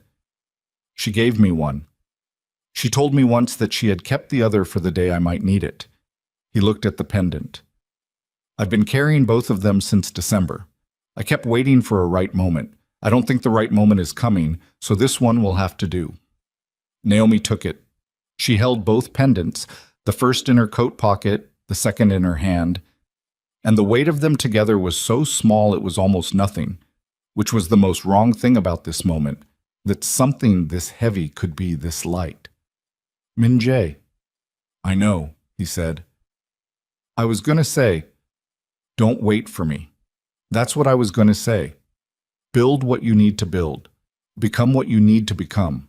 Don't hold your life open like a wound because I'm not in it yet. I've been trying to say the opposite thing to you twice now, and you keep saying don't. Because I mean it. Her voice was steady. She had been holding it steady for weeks, and she was going to hold it steady through this too. The promise is enough. The promise is real. But I need to know you're not going to spend the next 5 years standing still, waiting for something that might take longer than 5 years. He looked at her. How long? I don't know. That's the honest answer. Give me a number. Not a promise. Just a number. She thought about it. About MIT and the years of building Carter innovations into something real, and the specific weight of becoming the person she needed to become in order to stand eventually on ground high enough that the Han family couldn't touch her. 10 years, she said. Maybe less. But 10 is what I'm preparing for. Something in his face did a slow, quiet thing. Not breaking, more like a settlement, a structure finding its load-bearing points under new weight. Okay, he said. Okay. I'll be here in 10 years. You'll be somewhere, she said. I'll find you or you'll find me. I'll find you, he said. That's not negotiable. She looked at him for a long moment and memorized his face the way she had been doing all along. And then she stepped forward and put her arms around him, and he put his arms around her, and they stood under the plum tree in the cold February garden and held on with the specific grip of people who understand that when they let go, something that has been one thing is going to become 2 separate things moving in different directions. She let go first. She always was going to let go first. She picked up her bag. She walked to the side door without looking back, the same way she had walked down the East Wing hallway 3 weeks ago, because the rule was the same. Looking back was something she could not afford. Behind her, she heard him say her name. Just her name. Once. Low and careful, the way he said things he meant. She kept walking. She was in the car at 7 o'clock. Danielle sat beside her with her hands in her lap and her eyes forward and did not ask her daughter any questions, which was the most generous thing Danielle Carter had ever given her. As the car pulled down the long driveway, Naomi looked through the window. Min Jae was standing at the front entrance, just standing there in the gray February morning in his coat, not running, not reaching, just watching her go with his hands at his sides and his face open in a way it almost never was where anyone could see it. She pressed her fingertips against the cold glass. The car turned at the gate and the entrance disappeared and the Han estate was behind her, and she turned forward and looked at the road ahead and held both jade pendants in her closed fist against her sternum and breathed. 9 years. 9 years is a specific and enormous amount of time. It is enough time to become unrecognizable. It is enough time to build an empire or lose one. It is enough time for a 15-year-old girl who ate instant ramen alone at a wooden table in someone else's kitchen to become a CEO whose company handled infrastructure contracts for 4 governments on 3 continents. It is enough time for a 17-year-old boy who photographed light through windows to become the most feared operational head of a crime dynasty in South Korea. A man whose name made financial institutions in Seoul careful about which calls they returned. It was enough time and almost not enough. Naomi lost her mother in year 4. Danielle Carter died in a hospital in Busan on a Tuesday in March, with Naomi holding her hand. And the thing that killed her was not dramatic, not violence, not crisis, just the body of a woman who had survived too much finally presenting the bill. Naomi sat in the hospital room for a long time after, holding a hand that was no longer warm, and felt something in her own architecture shift into a configuration it would not shift back out of. She flew to Chicago for the funeral. She buried her mother next to Marcus Carter in the cemetery on the south side, where they had first buried him on a cold afternoon 5 years prior. And she stood at the grave in the February wind and did not cry because she had used everything she had at the hospital, and there was nothing left for the cemetery. And that was fine. That was something she understood her mother would not have required of her. She flew back and she finished her degree, and she built the company. Carter Innovations started in a 2-room office in Cambridge, Massachusetts, with Naomi and 2 engineers she had recruited from her MIT program, and a contract with a municipal government in Connecticut that paid barely enough to cover 3 salaries. In year 2, it was a 12-person team. In year 4, it was 140 people in a Series B round that 3 major funds competed for. In year 6, Carter Innovations was a global company with offices in 4 countries, and Naomi Carter was on the cover of a magazine that she bought at an airport and looked at for about 45 seconds, and then put in a recycling bin because she had a flight to catch. She was 24. She was 26. She was 30. She did not remove the bracelet. She carried both jade pendants in the inside pocket of every coat she owned. She did not look for him. That had been the agreement with herself. Not because she didn't think about it, not because 1,000 moments over 9 years hadn't made her reach for her phone or come close to making a call, but because looking for him while she was still building would have meant coming to him as the person she was instead of the person she intended to be, and she was not going to do that. She was going to arrive on her own ground or not at all. In year 8, she heard his name in a meeting in Singapore, attached to a Han organization land deal that overlapped with a government infrastructure contract her company was bidding on. She sat in the conference room and heard Kang Min-jae Han said by a man in an expensive suit who said it the way people said it by then, carefully, with a particular respect that was adjacent to fear. And she kept her face completely neutral and made a note on her legal pad and moved to the next agenda item. She was not ready yet. She was close. Not yet. In year 9, she was ready. The trigger was not something she chose. The trigger was an announcement that appeared in her news feed on a Thursday morning in March, while she was in her office in Chicago, a city she had returned to deliberately because it was hers, and she had decided that nothing in her life was going to be evacuated permanently just because it was difficult to be in it. Han Kang Min-jae, operational head of the Han organization, was engaged to Yoona Choi, daughter of Choi Byung-soo, head of the Choi crime syndicate.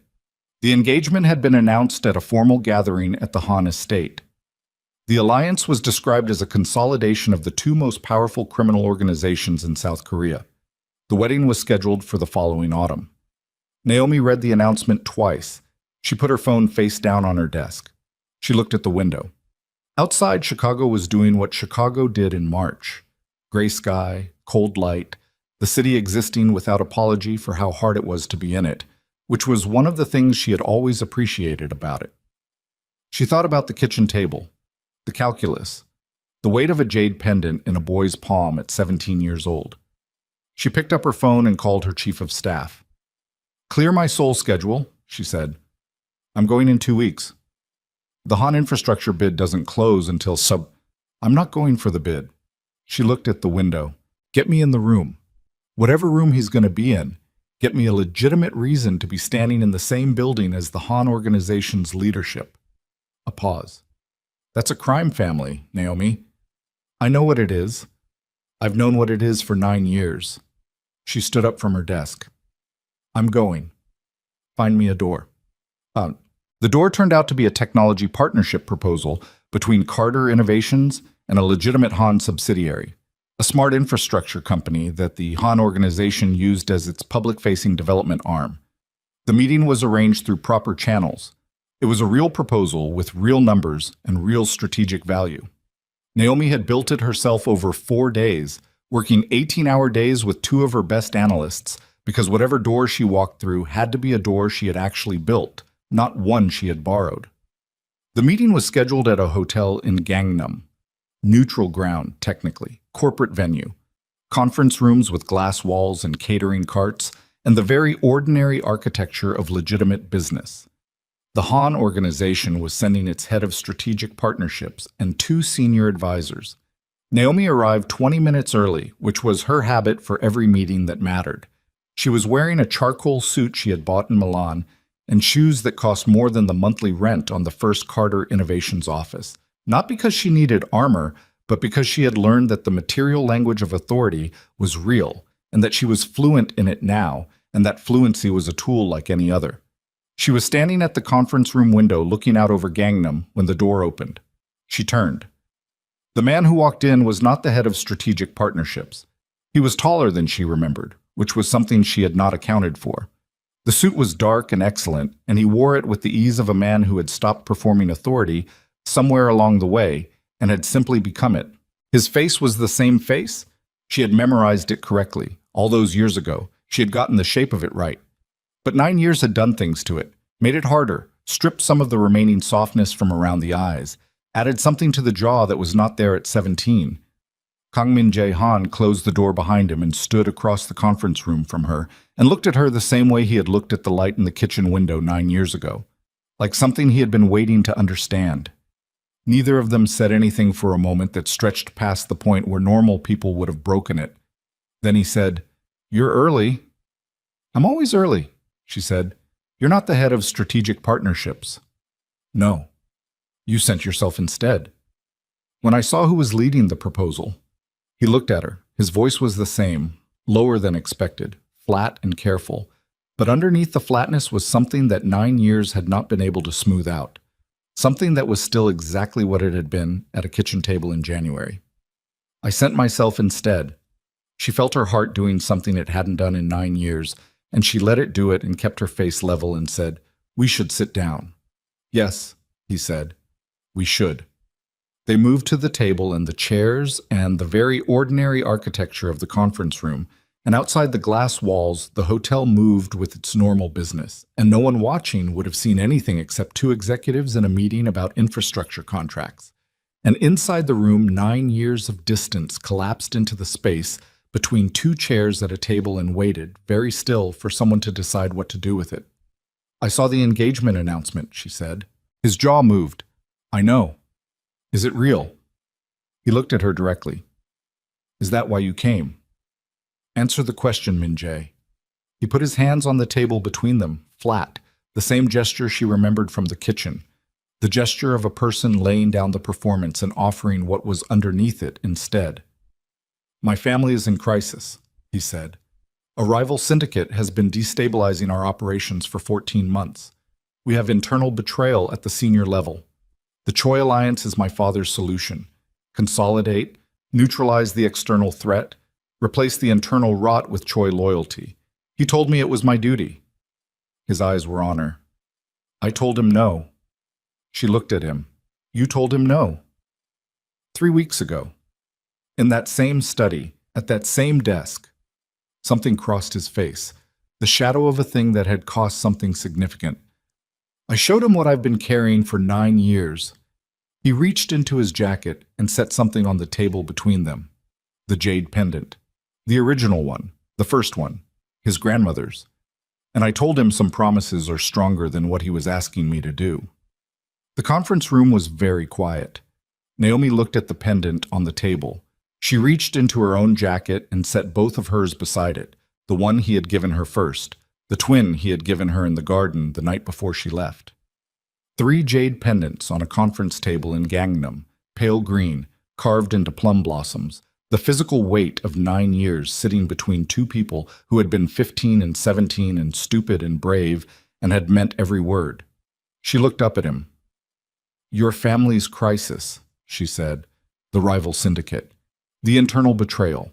You said you have internal betrayal at the senior level." "Yes." "Seong-woo," she said. The look on his face confirmed it before he spoke. "He has been feeding operational intelligence to the rival syndicate for 2 years. We found the evidence 6 weeks ago. He was building an exit, planning to defect with enough leverage to establish himself independently." His jaw was tight. He miscalculated how much I had learned about building things inside this organization that he couldn't see. She thought about a small recording device in a hedge, about Ji-hee's face in a hallway, about the word architecture said in a room designed to make people feel small. "Is he contained?" she said. "Yes." "And your father?" "My father is managing a crisis that requires every resource he has. He does not currently have the surplus to manage me as well." He looked at her. "Which is why I'm sitting in this conference room instead of someone from strategic partnerships, because I have approximately a window, not long, not guaranteed, and I needed to use it." She looked at him across the pendants and the table, and 9 years of distance that was not, she now understood, the same thing as 9 years of absence. "Carter Innovations is a $2 billion company," she said. "I know. I have contracts with 4 governments. I have a legal team that has fought 3 injunctions and won 2 of them. I have ground, Min-jae, my own ground. I am not walking back into this as the girl they threw out." "I know that," he said. "I have watched your company for 6 years. I know exactly what you built and what it cost and what it means." He leaned forward slightly. "I'm not asking you to come back to anything. I'm asking if what was real 9 years ago is still real now." She looked at him, at the face she had memorized, at the man assembled from the boy she had known, harder and more complex and still, underneath it all, looking at her the way he looked at light through windows. "It's still real," she said. He exhaled. Something in his shoulders that had been held very tight released by a fraction. "Then I need to tell you something. About the crisis. About what I'm planning to do inside this organization. Not for you. You told me not to do it for you, so I'm not. But for the specific reason that if we are going to be in each other's lives, you need to know the full shape of what you're walking toward." "Tell me," she said. He told her. He talked for 40 minutes, and by the time he was done, the catering cart had come and gone untouched outside the glass wall, and the light in the room had shifted with the afternoon. And Naomi sat across from him with her hands folded on the table, and her face still, and her mind moving at the speed it moved when she was working through something that had enormous consequence and no easy solution. He was not asking her to save him. She had been right about that. He had built genuine power inside the Han organization, the kind that came from being indispensable rather than just designated. And he had a plan that was not reckless and was not naive, and it involved dismantling the structural crime elements of the organization over a period of years while redirecting its legitimate assets toward above-ground enterprise. It was the kind of plan that only someone who had spent 9 years learning the internal architecture of a criminal dynasty from the inside could construct. And it was not complete, and it was not without risk, and it was real. She thought about what he had said in the kitchen at 17. What I want and what I'm going to do are 2 different conversations. They weren't different conversations anymore. She picked up the 3 pendants from the table and held them in her closed hand. She felt their weight. Still almost nothing. Still impossibly heavy. "I need 48 hours, she said. "I need to talk to my legal team. I need to look at the structural side of what you've described and tell you what I see from the outside, because you've been inside it so long that there are things you might not be seeing clearly." 48 hours, he said, "and then we talk again. Somewhere that's not a conference room in Gangnam." "Where?" She thought about it. "Somewhere with windows," she said. "I want to see what you photograph now." Something happened in his face that she had not seen in 9 years, and had not been sure she would see again. Something that was not quite a smile, but was what lived in the same territory, the thing that existed in him before the Han organization finished building itself around him. "I still photograph everything," he said. "I know," she said. "I Googled you in year 3 and found a photography account. You used a pseudonym, but you used the same compositional style, and I recognized the light." He stared at her. "You found Kim Min-jae Photography. You need a better pseudonym." She stood up, straightened her jacket, put the 3 pendants in her pocket. 48 hours. I'll have my assistant send a location."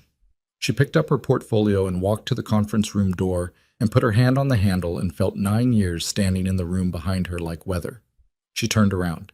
He was standing at the table looking at her with the pendants gone and the table empty between them and his face open in the February afternoon light coming through the Gangnam windows. And he looked like himself. Not the heir, not the crime boss, not the man the underworld had built. Just the person who had been inside all of those things for 9 years, still intact, still there, waiting to see what she was going to do. "You didn't break it," she said. "No," he said. "I didn't." She opened the door. Outside, the Han family was collapsing and rebuilding, and Seongwoo was contained, and Han Jung-soo was managing a crisis, and the rival syndicate was pressing from every direction, and the entire structure that had spent 9 years as the architecture of her life was cracking along its seams. And inside that crack, barely wide enough to step through, was something that had been waiting since a cold garden in February, with a plum tree standing bare above it. She stepped through the door into the hotel corridor and kept walking, and felt, for the first time in 9 years, like she was walking towards something instead of away from it. Behind her, through the glass wall, Min Jae-han stood at the conference table with both hands flat on the surface and his head slightly bowed, breathing, and anyone watching from the corridor would have seen only a man taking a moment before his next meeting. Only someone who knew the specific weight of 9 years would have understood that what they were actually watching was a man who had just found the ground he had been building toward all along, and was standing on it at last, and was not going to move. The 48 hours did not go the way either of them planned. Naomi was in her hotel room at 11 o'clock that night, her legal team's call still running on her laptop, 3 of her senior advisors visible in their respective boxes on the screen, Marcus Webb from the Chicago office, Soo Jin Park from the Seoul satellite, and Daniel Okafor from London, when her phone lit up with a number she didn't recognize. She almost let it go. Then something made her pick up. It was a woman's voice, older, careful in the way of people who have measured their words for so long that caution has become the texture of how they speak. "Miss Carter, my name is Han Soo-yeon. I am Min Jae's mother." Naomi looked at the laptop screen. She held up one finger to her team, and they went quiet. "I'm listening," she said. "I need to meet with you. Tonight, if possible. Not at the Han estate. There's a tea house in Bukchon. I will send the address. I understand this is an unusual request." "It's an unusual request," Naomi said. "Yes, I'm making it anyway." A pause. "There are things you do not know about the current situation that Min Jae does not know I know. I think you should hear them before tomorrow." Naomi looked at the window. Outside, Seoul moved through its nighttime without particular concern for the specific gravity of this moment. "Give me an hour," she said. She told her team to hold and dressed, and took the address and went. The tea house was the kind of place that had existed in that alley for probably 60 years. Narrow front, paper screens, the smell of roasted barley and old wood. Han Soo-yeon was already there when Naomi arrived, sitting at a low table near the back, her hands around a cup she wasn't drinking from. She was a woman in her late 50s who wore her age with the composure of someone who had decided a long time ago that composure was non-negotiable, regardless of what the circumstances were doing. Naomi sat across from her and said nothing, and waited. Han Soo-yeon looked at her for a moment. "You're not what I expected," she said, in English that was careful and precise. "What did you expect?" "I don't know, something easier to dismiss." She looked at her cup. "I dismissed you 9 years ago. I want you to know that I'm aware of that." Naomi kept her face still. "Why am I here?" "Because my husband is planning something for tomorrow that Min Jae does not know about, and I have spent 30 years watching this family operate, and I know what that planning looks like, and I cannot—" She stopped. Her jaw moved. "I cannot watch my son walk into it without warning him, and I cannot warn him without your help." Naomi looked at her. At this woman who had sat in a room 9 years ago while Han Jung-soo laid out the architecture of Naomi's removal from her son's life, and had said nothing and had allowed it, and was now sitting in a tea house in Bukchon with her hands around a cold cup and something in her face that was not quite guilt but was related to it. "Tell me," Naomi said. Han Soo-yeon told her. The rival syndicate, the one that had been destabilizing Han operations for 14 months, had not appeared organically. It had been constructed, funded through shell companies and staffed through intermediaries, built specifically to create the crisis that would require a Choi alliance, which would then allow Choi Byung-soo to absorb the Han organization through a marriage consolidation that looked like a rescue but functioned as an acquisition. The architect of that construction was not the Choi family. It was Han Jung-soo. Naomi sat very still. "He built the threat himself," she said. Flat, making sure she had the shape of it right. Over 2 years, using subsidiary accounts that Min-jae had no visibility into. The internal betrayal Min-jae found, Seong-woo, that was real. Seong-woo was genuinely selling intelligence, but he was selling it to an organization that my husband had already compromised. Seong-woo thought he was defecting. He was being managed. Han Soo-yeon's voice was level in the way of someone holding something very heavy with both hands and not allowing themselves to put it down. My husband needed a crisis large enough to justify the Choi consolidation without Min-jae's resistance. Min-jae would not have accepted the marriage under normal circumstances. He needed to believe the organization was genuinely threatened. "So Min-jae's refusal," Naomi said. "When Min-jae refused the engagement 3 weeks ago, it was not planned for. My husband built a machine to produce a specific outcome, and my son refused the outcome. And now the machine is still running, and my husband does not know how to stop it cleanly without revealing what he built." She looked at Naomi directly. "He is planning to remove Min-jae from operational leadership tomorrow. Not discreetly, formally. He has already spoken to the Han organization's senior council. He is going to frame Min-jae's refusal of the Choi alliance as a breach of organizational duty and use it to justify a leadership transfer to a council structure that my husband controls entirely." The tea house was quiet. Somewhere behind the paper screen, a kettle was doing something small and domestic. "Why are you telling me this?" Naomi said. "Not why you feel you should, why you actually are." Han Soo-yeon looked at her hands. "Because I watched my son run after your car 9 years ago," she said. "And I have not forgiven myself for the part I played in that. And because he is the only thing my husband built that is actually worth something, and my husband is about to destroy him to protect a machine, and I am not able to watch that happen and do nothing." She looked up. "And because you came back. I heard you came back on your own ground. I wanted to see if that was true." Naomi looked at this woman who had failed her son 9 years ago and was trying, imperfectly and late and with clear awareness of both those facts, to do something different now. She thought about what her mother would have said about that. Danielle Carter had believed, with the particular faith of a woman who had seen enough of people to know their full range, that almost anyone could do better than their worst moment if the stakes were high enough and the moment was right. "I need to call Min-jae," Naomi said. "Yes. And I need whatever documentation you have of your husband's subsidiary accounts. The construction of the rival syndicate. Whatever is traceable." Han Soo-yeon reached into her coat and set a folded envelope on the table. "I have been keeping records for 14 months, she said, "since I understood what he was doing." Naomi looked at the envelope. She did not pick it up yet. "You've had this for 14 months. "Yes." "Why didn't you go to Min-jae 14 months ago?" A silence that had the weight of 30 years of marriage in it. "Because I was still deciding whose side I was on," Han Soo-yeon said. "I am done deciding." Naomi picked up the envelope. She called Min-jae from the alley outside the tea house. He picked up on the second ring, which meant he hadn't been sleeping, which meant he had spent the last several hours in the same state she had, wound tight, moving through the implications of the afternoon at high speed. "I need you to listen to me for 5 minutes without talking," she said. "Okay," she told him. She gave it to him in the same flat, clear sequence she had used for every hard thing in the past 9 years. The shape first, then the details, then the implications. She heard his breathing on the other end of the call change quality twice. Once when she told him about the constructed rival syndicate, and once when she told him about the council meeting his father had already arranged. When she finished, he was quiet for a long moment. "Where did you get this?" he said. "Your mother." Another silence, longer this time. "She came to you." "Yes." She heard him breathe. "How much documentation?"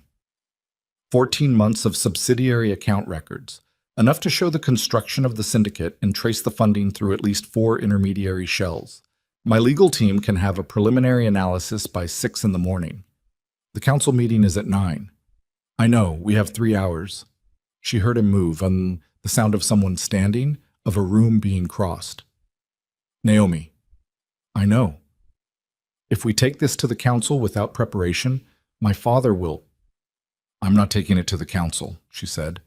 "I'm taking it to 2 people on the council who I know have been uncomfortable with the Choi consolidation because of what it means for their own operational autonomy. I spent 2 hours with my sole analyst this afternoon reviewing Han Organization Council structure. There are 3 members who benefit more from Minji's continued leadership than from a Choi absorption. I need their names confirmed, and I need a way to reach them tonight." He said the names. She wrote them down. "You spent 2 hours analyzing our council structure," he said. "I do due diligence on every organization I consider partnering with. We are not a partnership." "Not yet," she said. "Give me the contact information." He gave her the contact information, and she went back to her hotel room, and her team was still on the call, and she said, "New direction. Here is what we are doing for the next 3 hours." And they did it. By 5 in the morning, 3 things were true. The first was that Webb had completed a preliminary trace of the subsidiary accounts in Han Soo-yeon's documentation and confirmed the construction of the rival syndicate was legible in the financial record, not airtight, not courtroom ready, but clear enough to show anyone looking honestly at it exactly what Han Jung-soo had built and why. The second was that Naomi had spoken by phone to 2 of the 3 council members Min-jae had named. Both calls had been brief and uncomfortable in the particular way of conversations where everyone in them already understands the implication and nobody wants to be the first to name it directly. Both council members had listened. Neither had committed. Both had asked for the documentation to be sent to a private address by 7 o'clock. She sent it at 6:55. The third thing was that Min-jae arrived at her hotel at 5:30, let in by the front desk with a card she had left for him, and came through the door of her room looking like a man who had not slept and had no intention of performing otherwise. He was in dark clothes with his coat still on and his hair not arranged and his face doing nothing decorative at all. And he looked at the room, the laptop, the papers, the 2 empty coffee cups, the legal pad covered in her handwriting, and then he looked at her. "You've been working all night," he said. "So have you." "I've been thinking." "You've been actually working." He looked at the legal pad. "Is that the council analysis?" "And the documentation breakdown and the contact log and the preliminary response strategy for the 9 o'clock meeting, depending on which way the 2 council members go." She put the pen down. "Sit down, Min-jae. You're making the room feel smaller." He sat. Not at the desk, on the edge of the chair near the window, leaning forward, with his elbows on his knees. The early soul light was starting at the window behind him, gray and tentative. He looked at her with the look she had been cataloging since a kitchen in January 9 years ago, the one where he was holding still while everything underneath moved fast. "My father built this," he said. Not a question. He had had the night to absorb it, and this was where he had arrived. "Yes. He built a crisis and then offered to solve it, the way you set a fire and then arrive with water. The Choi consolidation was always the goal. The crisis was engineered to make it feel necessary." She looked at him. "He needed you to believe the organization was genuinely threatened so you'd accept the marriage. When you refused, the machine kept running because he'd already put too many pieces in motion to stop it quietly." "Seong-woo." His jaw moved. "Seong-woo was real. The betrayal was real." "Yes." But your father knew about Seongwoo's defection 6 months before you found the evidence. He let it run because it was useful. It made the crisis feel genuine from the inside. She paused. Your brother was being played by two people simultaneously and knew about neither of them. Min-jae looked at the window. Something moved across his face that she didn't try to name because it didn't have a clean name. What a person feels when they discover that the structure they have been living inside was built on a lie by the person who was supposed to be its foundation. He is still my father, he said. I know. Whatever happens today, whatever the council does, he is still stopped. I'm not asking you to understand that. I'm just saying it. I understand it, she said. My father was not a perfect man, and I loved him without condition, and I still do. Understanding it doesn't change what has to happen. He looked at her. What has to happen? Your father has to be removed from operational control of the Han organization, not destroyed. I'm not in the business of destroying people, and I'm not going to start with your father. But the documentation goes to the council, and the council has to do what it does with it. And the outcome of that is that Han Jung-soo no longer runs this organization. She held his gaze. And then you do. Differently than he did, the way you described yesterday. He breathed. Looked at the light in the window. You said you wanted to see what I photograph now. I meant it. Naomi. He looked at her. His voice had dropped to the register it went to when he was being very exact about something. I want to be clear about what I'm asking for. Not the organization, not this meeting, what I am actually asking for. I know what you're asking for. I want to hear you say it. She looked at this man who had carried a jade pendant under his expensive suits for 9 years and refused every arranged marriage and built real power inside a machine he despised, and had chosen her over the one thing his entire life had been designed to make him protect. And she thought about a kitchen table and a calculus problem and the specific quality of being heard by someone for the first time. You're asking me if we're doing this, she said, actually doing this. Not the company partnership, not the strategic alliance. Us. Yes. The answer is yes, she said. It was always going to be yes. I just needed my own ground to stand on first. He looked at her for a long moment, and then he put his face in his hands and stayed like that for about 10 seconds, which was more than she had ever seen him allow in front of another person, and she sat across from him and let him have it without filling the space with words, because she knew when to go quiet too. He lifted his head. His eyes were clear. Okay, he said. Okay, she said. Now, let's go handle your father. The 9 o'clock council meeting was held in a room on the 32nd floor of a building in central Seoul that the Han organization used for formal gatherings that needed to appear legitimate. Glass and steel, and a conference table long enough to seat 14 people, which it did. Han Jung-soo arrived at 8:55 and found that the seating arrangement was not what his assistant had prepared. The two council members who had received Naomi's documentation at 6:55 were seated at the far end of the table with a third colleague between them, and all three of them had the particular stillness of people who have already had a conversation this morning that changed the shape of what they came here to do. Min-jae arrived at 9 o'clock exactly. He came through the door with his coat on and his face arranged in the Han manner, controlled, present, nothing visible on the surface, and he crossed to his chair and sat down and looked at his father across the table. Han Jung-soo looked at his son. Something moved behind his eyes. An assessment. A recalculation. He had not expected Min-jae to know yet. That was visible in the recalculation, the slight adjustment of a plan encountering a variable it had not accounted for. You know, Han Jung-soo said. Not a question. Yes, Min-jae said. The room was very quiet. 12 people in it, and all of them aware that something was happening that was not the meeting they had prepared for. How? Min-jae looked at his father. It doesn't matter how. Han Jung-soo looked at the table. He was a man who had built things through patience and precision and the strategic application of pressure at the right moment. And he was looking at a moment where all three of those tools had been removed from him simultaneously, and he was doing the thing that men like him did in moments like that. He was still, completely still, assessing. What are you going to do? He said. Min-jae reached into his jacket and set 3 sheets of paper on the table. Not the full documentation, a summary, prepared by Webb at 4 in the morning, clear and specific and without excess language. He slid it across to the council member on his immediate right and said nothing. The paper moved around the table. Han Jung-soo did not look at it. He looked at his son. "I built this organization," he said. "I built it from something that was failing, and I turned it into what it is. Everything you have, everything you know how to do, came from what I built." "Yes," Min-jae said. "And you're going to use what I built against me. I'm going to use what you built to do what it should have been doing from the beginning." Min-jae's voice was level, not cold.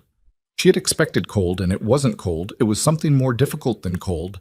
It was the voice of a person being honest with someone they love about something that cannot be undone. "You didn't build a crisis, Ba. You built a lie. And you built it around me and expected me not to see it, and I saw it." The word Ba. The Korean word that was not the formal address, but the other one.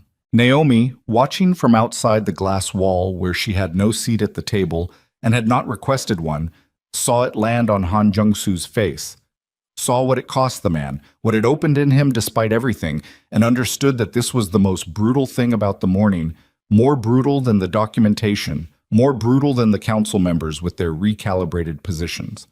The brutality was that Min-jae still loved his father and had used the word that said so, in the same breath as the word lie, in front of 12 people, and Han Jung-soo had to absorb both of those things at the same time. The Choi Alliance would have secured this organization for another generation, Han Jung-soo said, quieter now. The Choi Alliance would have ended this organization and started a Choi one, Min-jae said. "You know that. You are too intelligent not to know that. Choi Byung-soo does not consolidate. He absorbs. In 10 years, there would be no Han organization. There would be Choi, and somewhere inside it, a subsidiary with our name on it. The alternative was collapse. The alternative was me."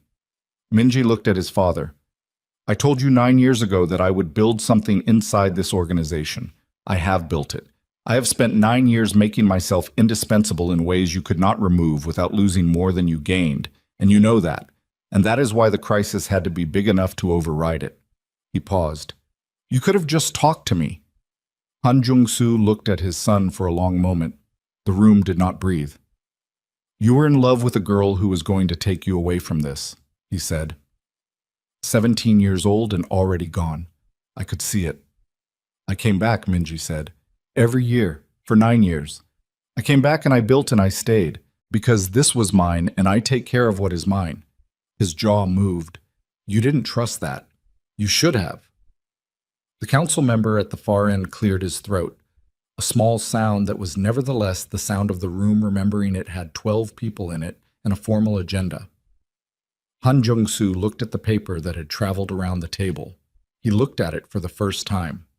He read it with the stillness of a man reading his own sentence, and when he set it down, his face had the quality of something that has been carrying enormous weight for a very long time and has just been permitted to put it down. "What happens now?" he said. To Min-jae, not to the council. "You step back from operational control, formally, voluntarily, on the record.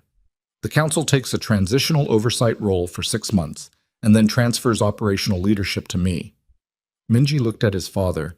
"You remain on the strategic board. Your name stays on the building. Your legacy stays intact, not because you deserve that, but because I am not going to spend my tenure destroying the thing I intend to rebuild." Han Jung-soo looked at his son. At the man his son had become, assembled from 9 years of building inside the machine he had been given, harder and more complex and more honest than the machine had been designed to produce. "She is outside the glass wall," Han Jung-soo said. It was not a question. "Yes. She put this together last night. She and her team. Yes."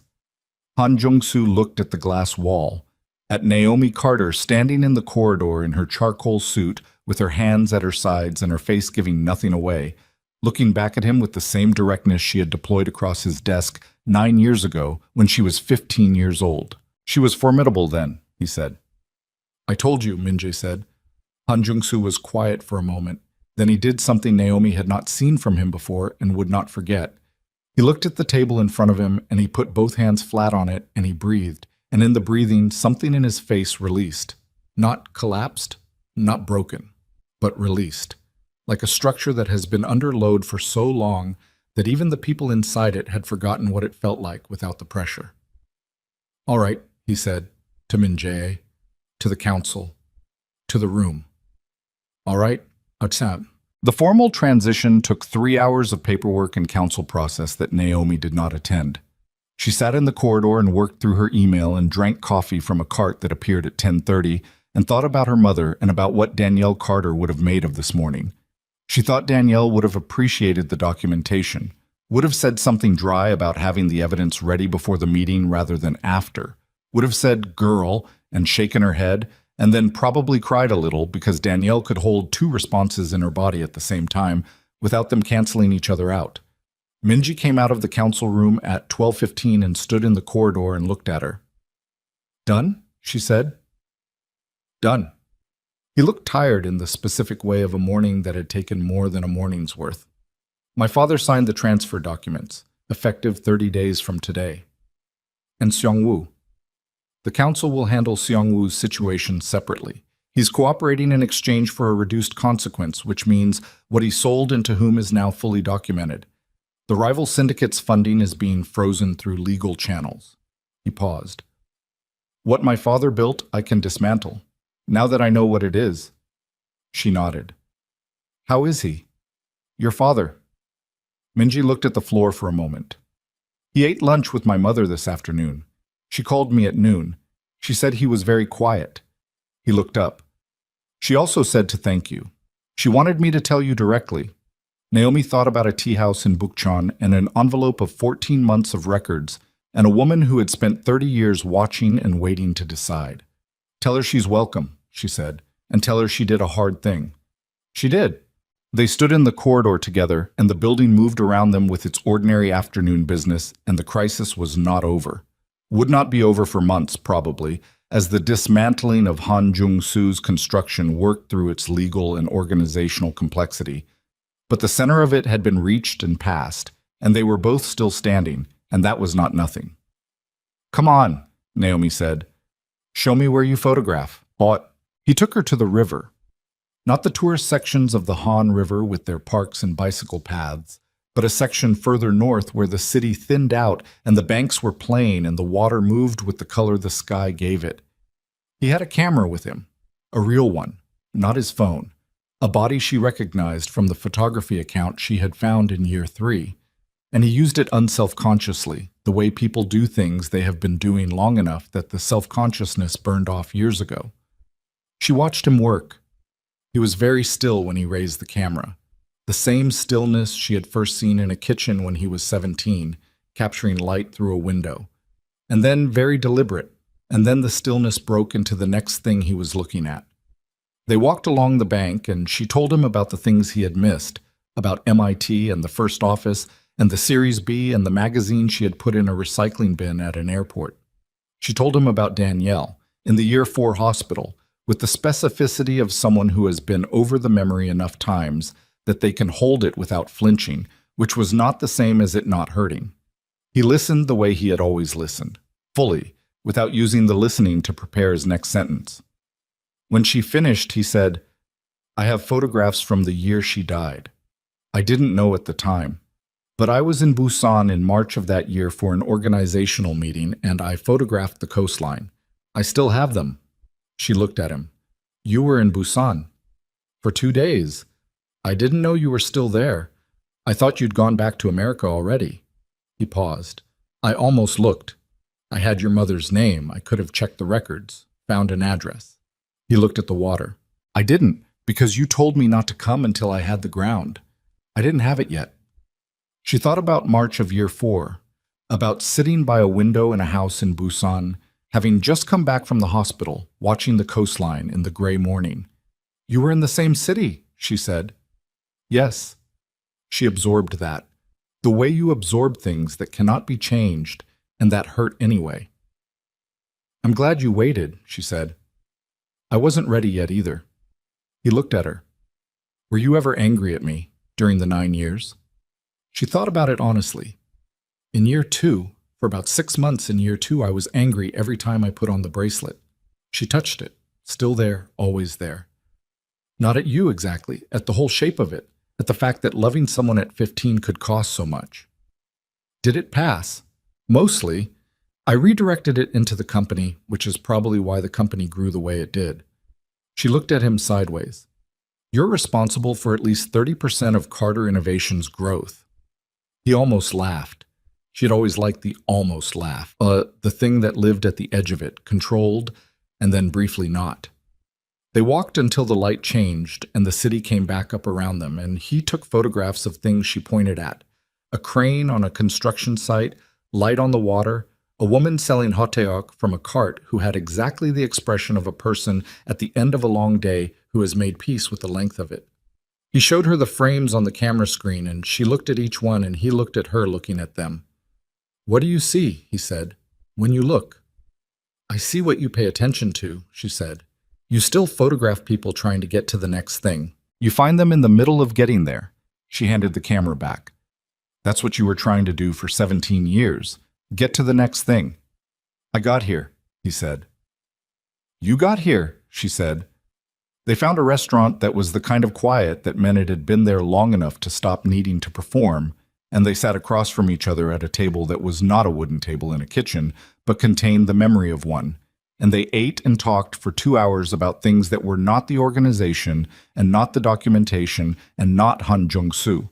About the distributed systems paper she had read 3 times, and the Iceland photograph she had looked at in year 6 on his pseudonymous account, and the specific way Seoul felt different to her now than it had at 15. Does it feel like yours now? He said. She thought about it. Parts of it. The parts that were always mine, the academy, Bukchon, the kitchen. She looked at him. The garden. The plum tree has died, he said. It died in year 6. My mother had it replaced. The new one is smaller. Plum trees take a long time, she said. The new one will get there. He looked at her across the table. At the woman assembled from the girl he had known, more complex and harder and more herself than anyone had given her space to be at 15. He reached into his jacket pocket and set something on the table between them. The original pendant. His grandmother's. The first one. She looked at it. She reached into her own jacket and set the 2 she carried beside it. 3 pale green pendants on a restaurant table carved into plum blossoms, warm from being carried against 2 bodies for 9 years. I don't want to give it to you again, he said. I want to give it to you for the first time, properly. Without the Han estate in the background and without my father's architecture around us. He looked at her. I want to give it to you as a person who is choosing this freely and not because there is no alternative. She looked at the pendants. She thought about his grandmother, a woman she had never met, who had passed something along because she believed her grandson would find someone worth giving it to. She thought about what it meant that he had been right. I'm choosing this freely, she said. I know. Then give it to me. He picked up the original pendant and held it across the table between them. She put out her hand and he set it in her palm, and the weight of it was the same as it had always been. Almost nothing, impossibly heavy. She closed her fingers around all 3. What happens now, she said. Practically, with the organization, with the transition. 30 days of formal handover, 6 months of council oversight. Then I start doing what I've been building toward. He looked at the table. The legitimate subsidiaries expand. The criminal operations contract piece by piece, over time. It is not fast and it is not clean, and there will be people inside the organization who resist it, and I will have to manage that resistance with tools that are not the tools I would prefer to use. I know. Carter Innovations cannot be publicly associated with the Han organization during the transition. The legal exposure would... I have counsel working on a structure, she said. A firewall arrangement through a third party that gives me legitimate engagement with the Han subsidiaries without direct association. Webb has been drafting it since 4 in the morning. She paused. 30 days is enough time to have it ready. He looked at her. You built the structure while you were building the council strategy. I build things simultaneously. It's more efficient. He was quiet for a moment. You are going to be the most complicated person I have ever attempted to be in a relationship with. Yes, she said. That's accurate? Good, he said. I have spent 9 years being the most complicated person in every room I was in. It will be a relief to have someone who matches it. She looked at him across the restaurant table and felt something settle in her chest that she recognized as the specific sensation of a thing that has been braced for a long time being allowed, carefully and with full awareness of the risk, to unbrace. It did not feel like victory. It felt more honest than victory, more like arriving somewhere after a very long walk and finding that the place was real, that it had existed the whole time, and that the walking was what had been required to be able to stand in it. I'm going back to Chicago next week, she said. There's a board meeting I can't miss and a contract delivery that has to happen in person. I know. And then I'm coming back to Seoul. I know, he said. I'll be here. You'll be here, she said. Not a question. I built 9 years of ground, he said. I'm not moving. She put the 3 pendants in her pocket and picked up her chopsticks and looked at the food that had been sitting in front of them and said, Eat something. You haven't eaten since yesterday. He picked up his chopsticks. You haven't either. I eat at my desk. It doesn't count. That is not healthy. I'm aware. They ate. The restaurant moved around them with its quiet, the other tables doing their own business, the kitchen making its sounds. Outside, Seoul was doing what cities do at the end of a long day, settling into its evening, rearranging itself for the next version of itself that would begin in the morning. Min-jae reached across the table at some point and took the bracelet gently between 2 fingers and looked at the metal charms, the circuit board, the binary notation, the small stylized antenna. And she let him look, and he set her hand back down without saying anything, because the bracelet said the thing already and had been saying it for 9 years and did not need translation. They stayed until the restaurant was nearly empty. Walking out, his hand found hers on the street. Not the gesture of someone making a point, just a hand finding another hand in the dark, the way hands do when they know the shape they're looking for. And she let it stay, and they walked along the Seoul street in the evening, and the city carried on around them in all its noise and necessity, and neither of them said anything for a while, which was its own kind of conversation, the kind that only existed between people who had learned how to be quiet together first. The jade pendants were warm in her pocket against her ribs. The bracelet sat on her wrist where it had always been. Above the city, the sky was doing something with the last of the light, the kind of thing that makes photographers go still, and people who have forgotten to look up miss entirely. And Min-jae stopped walking and raised his camera, and she stopped beside him and watched him find it, the precise angle, the exact quality of what the light was doing.